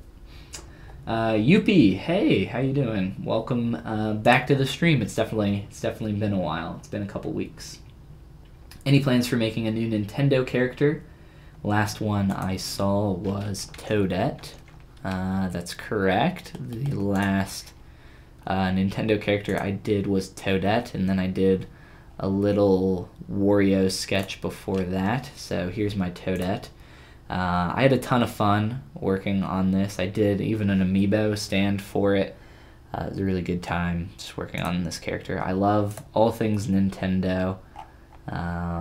Here's a quick little Wario speed sculpt that I did in a day. Parts and pieces aren't even merged together, as you can see, but it was still a lot of fun. I love Nintendo. I have no plans right now to do another Nintendo character next. But if I do another Nintendo character, I might do Bowser Jr. or sorry, Baby Bowser, whatever his name is. I love that character, and I love that design. I love, honestly, all things Nintendo. They create the best games in the world, in my opinion, and to this day, me and my roommate, my housemate, play some Super Smash Bros. Melee quite frequently. It's kind of a little bit of our obsession on the side. And so yeah, I love Nintendo. So no specific plans for another Nintendo character Lunala, but I would absolutely like to do another one. If anybody has specific characters they would like to see, I always like seeing what people are interested in. So if you have some ideas of something you might like to see, fire away. I'm always open to ideas and suggestions. But yeah, I don't know. I'm thinking maybe Bowser Jr., Baby Bowser, the cuter one of the two. I guess Bowser Jr. Baby Bowser is just Bowser as a baby, I think was the distinguishing between those two. I looked it up at one point. The Nintendo universe is very complex. Bowser would be cool. Yeah, I love Bowser. It's one of my favorite character designs that Nintendo has produced. Huge Nintendo fan, for sure.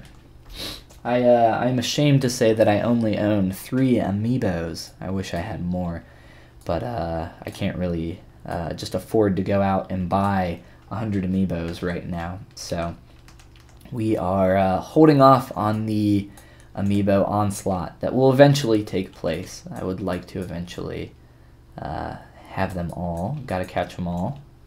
But until then, we will suffice to have just a few. We have Fox, Falco, and Pikachu right now. I just have them over here on my desk. Here's the Fox McCloud, and then the other ones are over there as well. Good old Pikachu. Pikachu's always a good pick. He's a classic. Also another great character design in my opinion. Big fan of Zelda. Any Zelda character would be amazing as well. I actually planned on doing Paya from... Oh, excuse me. Ooh. I planned on, and I still plan on sometime in the future, doing Paya from The Legend of Zelda Breath of the Wild, doing a little fan art of that. But until then, I did a little bit of a Princess Ruto. I spent not very long, to be honest, on converting a base mesh into that character. And it turned out all right. I wasn't really a huge fan of the direction it ended up heading in, so I ended up kind of holding off on that. If you guys haven't seen that, that's also on my Instagram and wherever else I post my art, so you guys can kind of check that out. If you're interested, I won't keep flipping back to my Instagram here over and over and over again. But yes, the lips.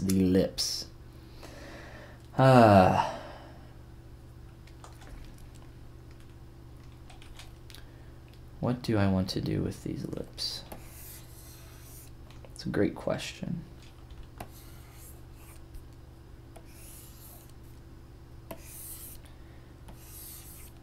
I'm thinking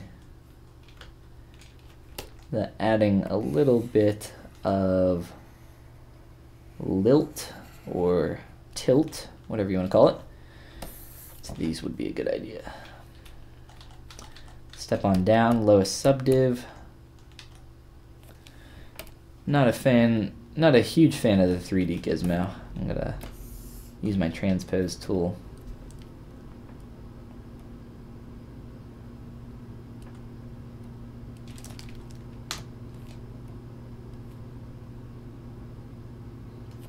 Try to exaggerate that arc a little bit more.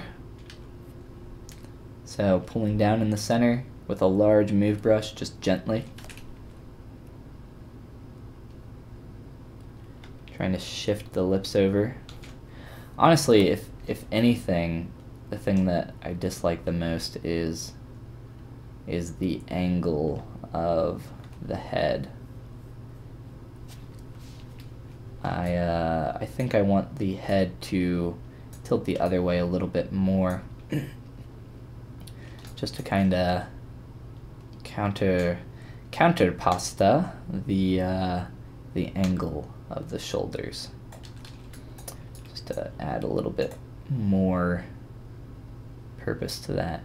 It's going to be a little tough to do that with the way I have this set up. We can try to play with that. So what we're going to do is exactly what I promised that we would do, and that is create some reprojected subdivision levels here. So here is a piece of geometry without subdivision levels, 3 million polygons. It's just my torso of my character. You can turn on transparency, you can see what that looks like inside of there. So it's just a single piece. I don't have it connected to the arms or anything else simply because it's hidden by the clothes and you don't need that. You don't need to add that complexity there. So what I'm going to do is duplicate this piece. That is the first step. Click your top one here of your two that are duplicated, as long as you're on ZBrush version 4R8. Essentially, you want to select the one that has your undo history. So I've done that. And next what I'm going to do is ZRemesh this piece. And I'm going to ZRemesh it at roughly 10,000 polys for this. I am choosing 10,000 just because of my experience with how many polys I need for this. So currently both of these are visible, but in all honesty you only need a single mesh to be visible for projection to work. And by visible, I don't mean the eye icon that's over here. That means that they are toggled with visibility on. You do have to have those both turned on for this to work. You do have to have them both kind of physically visible, but you can also turn on solo mode down here, which we will do once this is finished. That is taking a long time to calculate, but our stream health is green and good to go, so I'm just gonna, oh, there we go. All right. So, taking a look at this, if you come down here and click solo mode, it's going to make this a little bit easier. You can see our geometry that we have created. It's done a pretty good job of retaining most of the form here. I can see some weird stuff happening up here. We have some holes in the geometry. So what I'm going to do is a quick operation of close holes, which I have in my quick pop-up menu. That is located. Let me close this. The close holes operation is located in Tool, Geometry, Modify Topology. And what you want to do is click Close Holes. And then after you do that, you want to press Control W. And that's going to polygroup everything to be the same polygroup. From there, what we're going to do is subdivide it by pressing Control D. Go to Subtool Project, so Tool, Subtool Menu, Project, and click Project. I'm going to click Always Yes. It's asking me if I want to project the polypaint data, which I do in this case. So I click Project, it's going to do that. I'm going to subdivide again, so now we're at our third subdivision level. Project again, let that happen. It's going to calculate, maybe take a second. It's finished now. I can subdivide again and project again if I need to. But I think at this point we've captured the detail between these two. We've projected the detail pretty well, so I think we're good. So now this old piece I can delete, and I can turn back all my geometry on. But of course, you know, we need to turn off solo mode down there, and you can click that. Or if you have a hotkey set to it, you can use that, which I do personally, which is how I'm able to solo mode so quickly. So that's how you do it. Now we have some nice clean subdivs in here, and I can work with those. And we can come through here, and I think soften the transition between the neck and the head even a little bit more.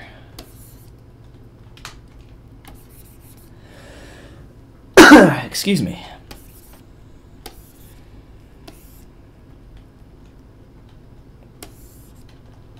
Now it looks like we might have some floating geometry here, which is bad. So what I'm going to do temporarily is delete my lower subdivision levels and perform an auto groups. And auto groups is going to group every separate piece of geometry by itself. If you want to know how to do that, you can go to polygroups and click auto groups.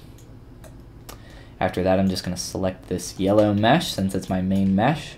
It's going to hide all the garbage floating geometry that we don't want. And I'm going to go to delete hidden, which is in modify topology, delete hidden. From there, I can just simply reconstruct my subdivision levels and get all that information back. And now I have my subdivs again.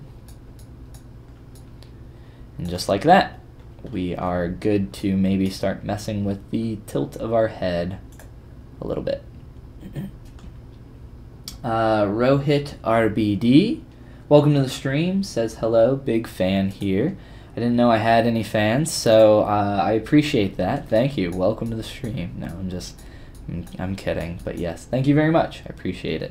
We're working on a sculpt of Mercy from Overwatch based off of a concept from, where is it? From Zeronis. Let me import it back in. Boop. And we'll scale that down, put it down here again, so we can see that, and opacity up. There she is. So Zeronis, amazing artist, much better than myself. He works at Riot Games, who makes League of Legends. Check out his work. He is a fantastic artist. Let's go ahead and go into transpose master here, T-pose mesh.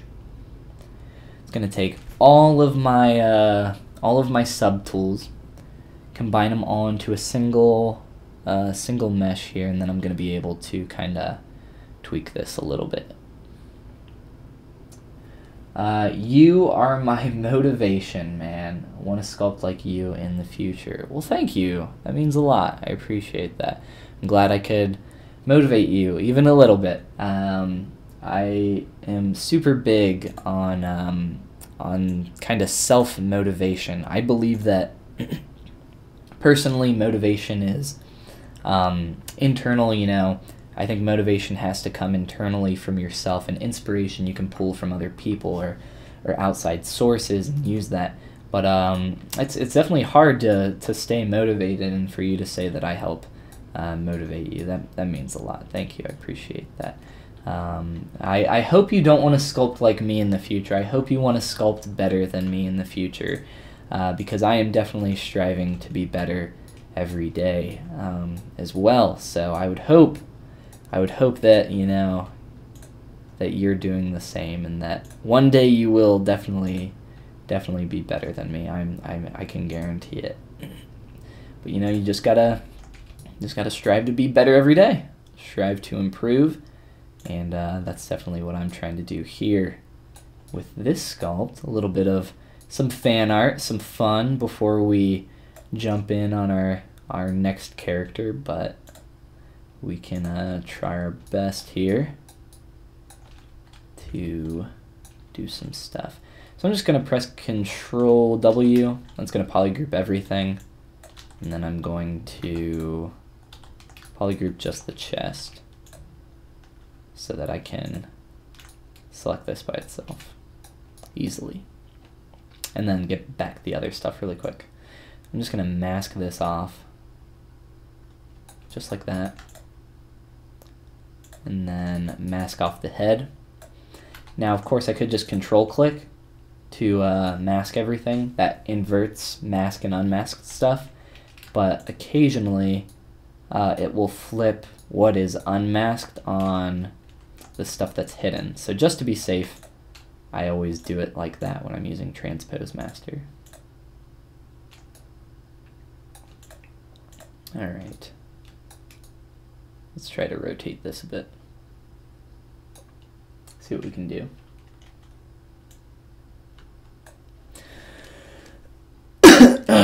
Now, I said that I'm trying to get a little bit of a counter pasta pose, you know. Gotta have good pasta, good pose. So with the shoulders going one way, I want the head to kind of go the opposite. Typically you want the hips, shoulders, and head to kind of alternate between the direction that they're kind of posing for a more dynamic pose. That's kind of a hard and fast rule, but that's not a you have to do it this way kind of thing. I think a lot of people maybe take that stuff a little too seriously, and you kind of sculpt or draw yourself into a trap where you always do something the same way, and that's never good. You don't want to do that. So, you know, it's like I said, it's a hard and fast rule, but it's not always the answer.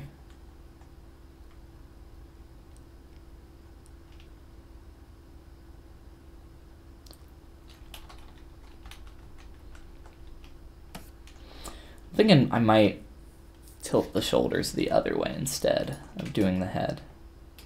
So tilt the body. I don't know. Obviously the neck has some warping going on, if I can select it. So you can see it kind of bubbling out there. I can resculpt that and fix it. We got some strangeness going on. That's not a problem. I'm kind of just trying to get an overall large read here. It's hard without poly paint in my eyes.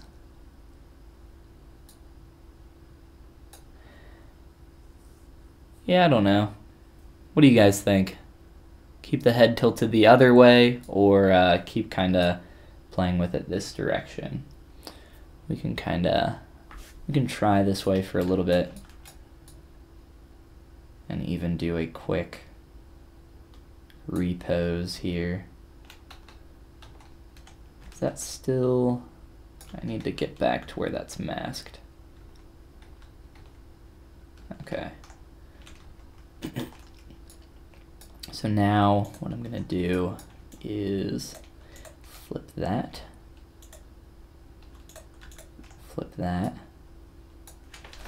and then just kind of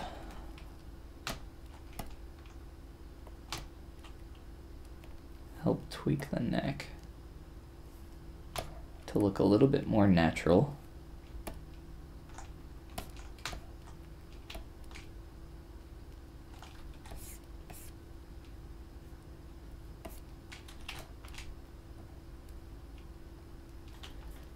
And we can keep playing with this. Getting over a cold again. New people popping in here. It looks like we got quite a bit more now as it's getting later. That's when people tend to pop in more often. And again, we'll be taking a break here in a sec so I can grab some tea and possibly some food. But yeah. Sorry about all the coughs.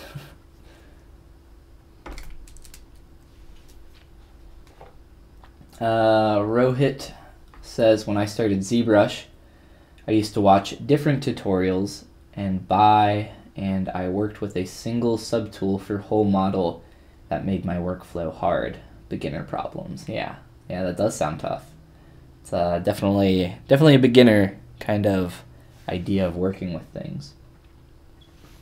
Lunalay says, last thing I need to know for now, I sometimes get into trouble with symmetry. Compared to software like 3ds Max, the symmetry is really weird to me. In Max, you can always center the pivot to the current object, and the symmetry works just fine. What can I do if I messed up the symmetry? Is there any way to fix it? Yes, there are many, many ways to fix symmetry. And I think the best solution for you is to jump on YouTube,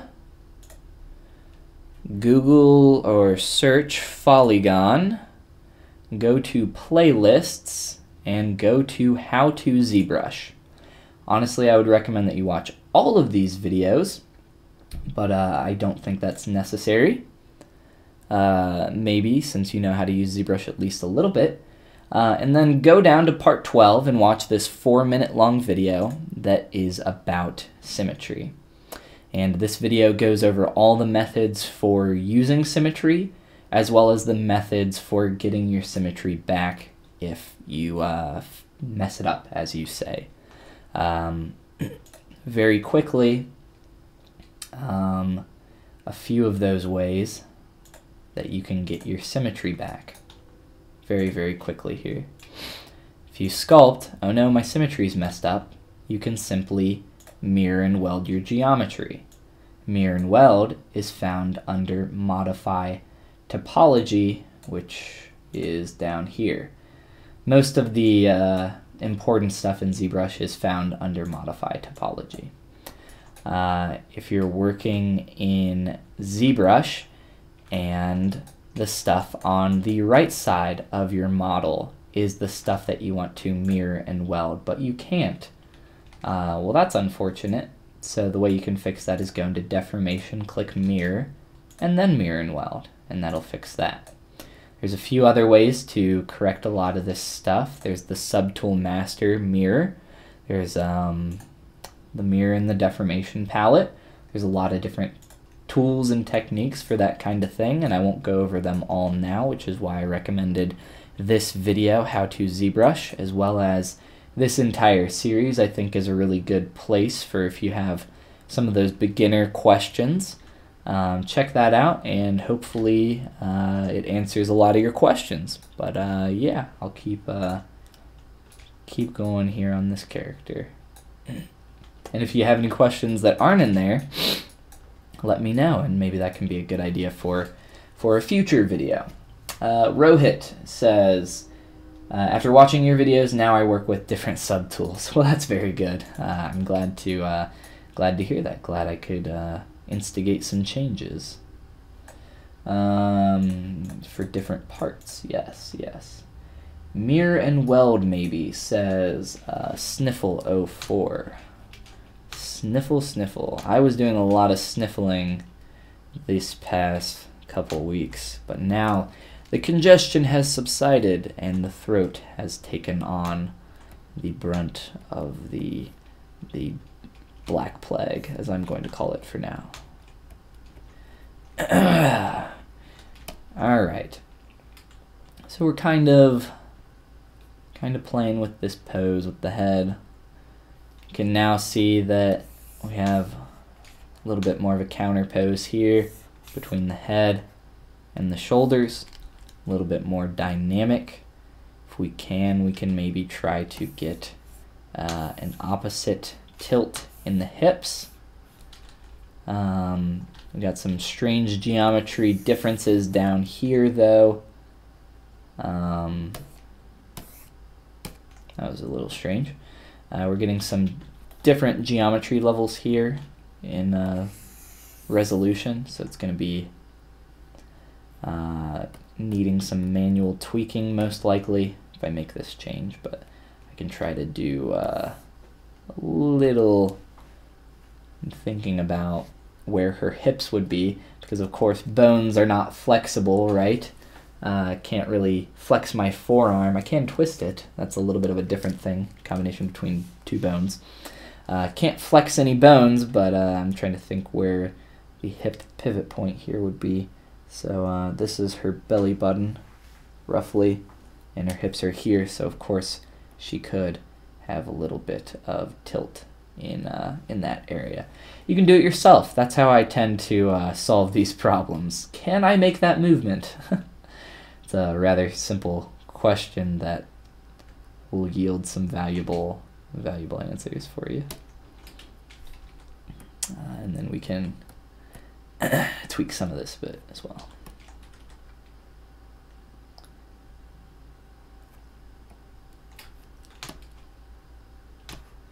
And then we can transpose this back and see what we're kind of working with.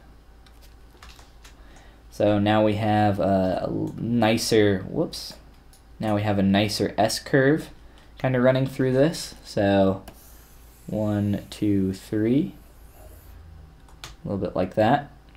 So left, right, left from top to bottom.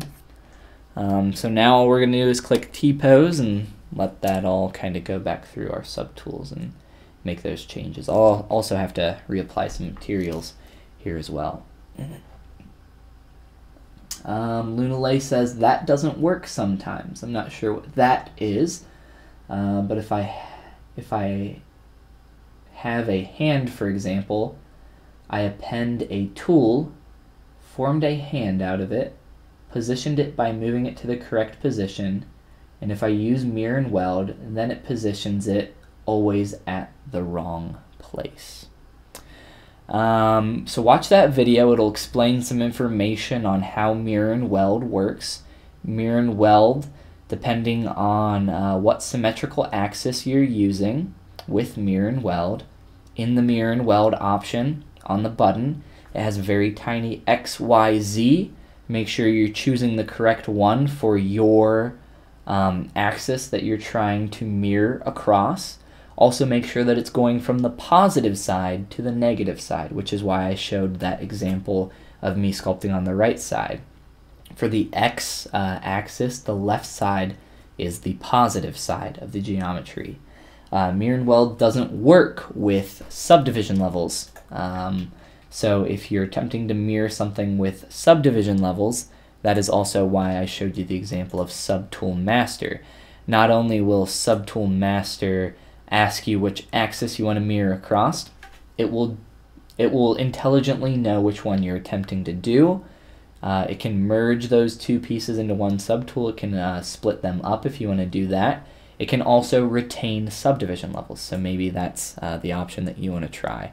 That is over here in your Z plugin under Subtool Master. So try that maybe. I'll check out the video first. Thanks. That's what I would recommend. I think you'll get a lot of useful information in there. She is looking better than the reference, though, says Rohit. Oh, thank you. I totally disagree, though. I will have to kindly disagree. Zeronis is just such an amazing artist.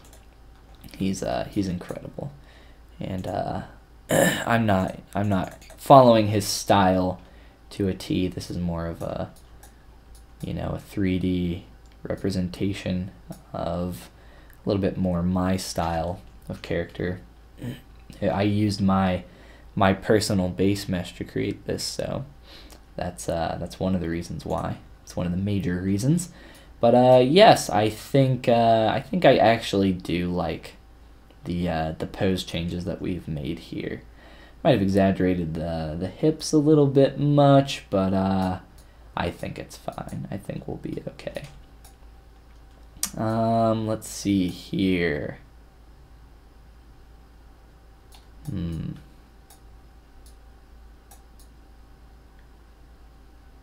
Trying to maybe find a little better position for this. So when I render, I was thinking about rotating this and then rotating it manually and then transposing the changes across, but I think that's a little bit more more work than we need. Because we can simply, you know, rotate the camera if we want. All right, guys. The lips are definitely better than when we started off today. Let's go ahead and load in our old version that we started with on stream, and we can see the updated changes that we've made thus far. Grab that correct material. So the lips here were recently combined meshes, so that's why they look so awkward here, but just kind of flipping between these two, you can see the lip changes as well as some other minor changes to pose, cloth, and form. But yes, I think she's starting to look much better. All in good time. Many, as I always say, many micro changes that build up to this finished, or the finished product here. Alright, so I'm gonna go for a little bit longer, kind of messing with some of this stuff, and then I'm gonna take a little bit of a break, give my voice a break here, since I have a sore throat currently, and grab some tea and some grub, and then I'll try to be back on later, depending on depending on what my throat is deciding for me. But if you guys got any questions or anything before I go, please post them up in the chat, and I can do my best to answer some of those before I bounce out of here for the time being. I don't know, I think maybe it's just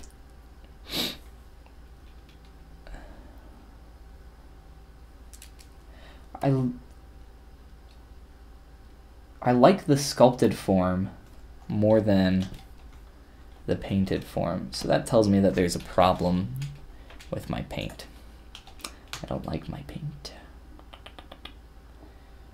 Let's try this.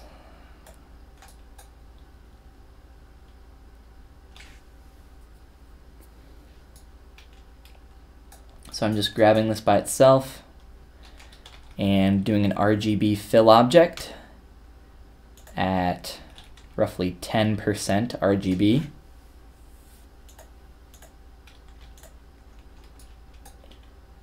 And I'm just trying to lighten those lips. I think maybe it's a combination of that, as well as the form here, at least definitely the paint, needing to transition a little bit better. So I'm going to try to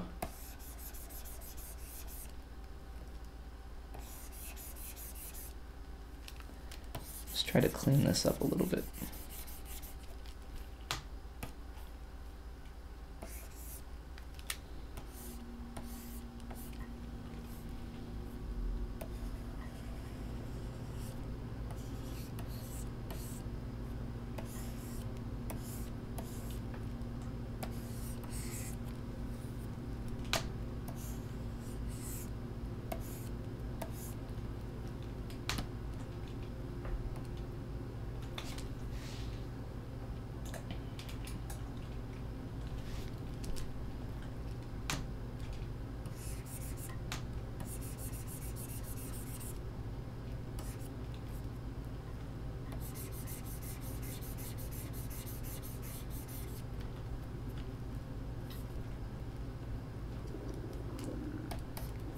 I'm gonna try some lazy mouse.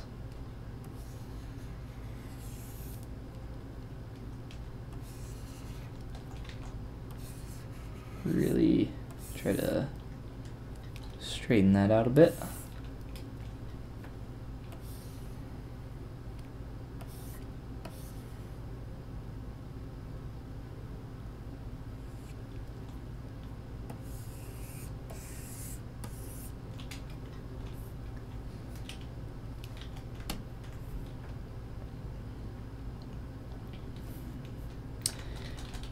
And let's see here.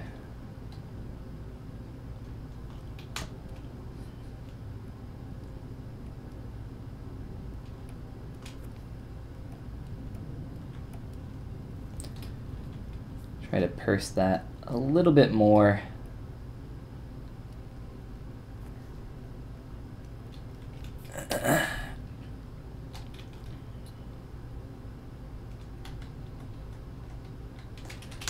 Try this, just kind of pulling them in a tiny bit as well. I think it's a combination of a lot of things here, but I think those are starting to help for sure. mess with that more when we get back. Absolutely. Refer me some poly painting tutorials, please. I honestly don't know any good poly painting tutorials, but I do personally have. What I would recommend is you go to my How to ZBrush video series, and if you have any questions that aren't answered in here, just ask me. But there is let's see, is it this one? Spotlight, maybe. Tool. It might be, yeah, it might be Spotlight that I go over some poly painting. So if you're not familiar with using Spotlight, maybe it's not that one. Definitely one of these tutorials. I think it's just the basic tools video. If you want to check out that one, I go into basic sculpting tools as well as poly painting in this at some point. Damn it, it's not that one either. Sculpting a nose, booleans, live booleans, subtools, symmetry, curves. One of these. It's definitely one of these. I apologize that I can't find it off the top of my head. It's been a while since I've played with these. Here it is. Dynamesh and ZRemesh are in here. A little bit of some poly painting, but nothing crazy. It's not going to, if you're looking for something specific like how to poly paint a female face, like that's pretty specific, and I don't think you're gonna find a great tutorial for that. What I do think you will find though is some great tutorials on basic concepts that you're gonna have to iterate on yourself and kind of teach yourself. I think once you learn the basic tools, that's kind of the next stages, the next steps is to kind of iterate on what you have learned and attempt to take those skills into more specific things that you're trying to learn. So I would check out, what was it? How to ZBrush Part 5, Dynamesh and ZRemesher. There's some good info in there that I go over pretty quickly and concisely. And if you have other questions after that, feel free to shoot me a message on Discord or here on stream or wherever. But I think, again, that whole series is very good, very useful. And yeah, check it out. Check it out.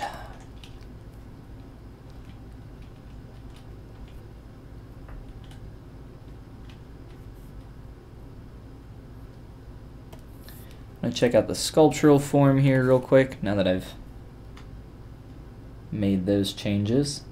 I'm definitely more happy with that. But there's some inflating around the corners of the lips that needs to happen.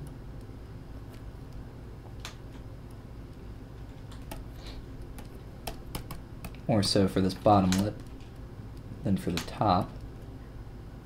That transition isn't quite as sharp as I have it. Even though it's stylized, you know, it's got to look right. It's got to look good.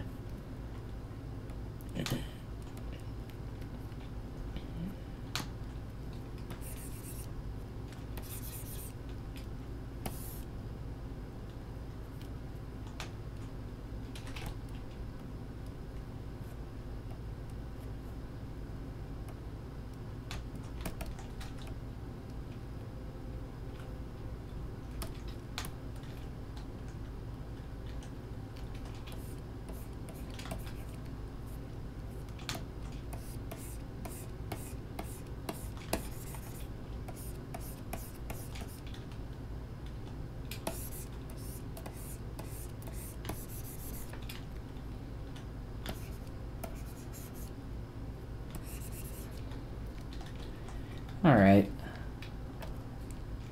I think I'm happy with that for now. We can kind of again, play with it more later. We got plenty of time to work on stuff here. Ooh. But yes, if nobody else has any more questions for the time being, I think that's a good place to stop, and I'll try to give my voice a little break, like I said, and come back and be able to work more on this character. So with that, I'm going to bounce on out of here for a little while and hopefully be back on in maybe an hour or two, as long as my voice is not completely just crying out by that point, which I think I'll be okay. We'll see. But until then, thanks for joining me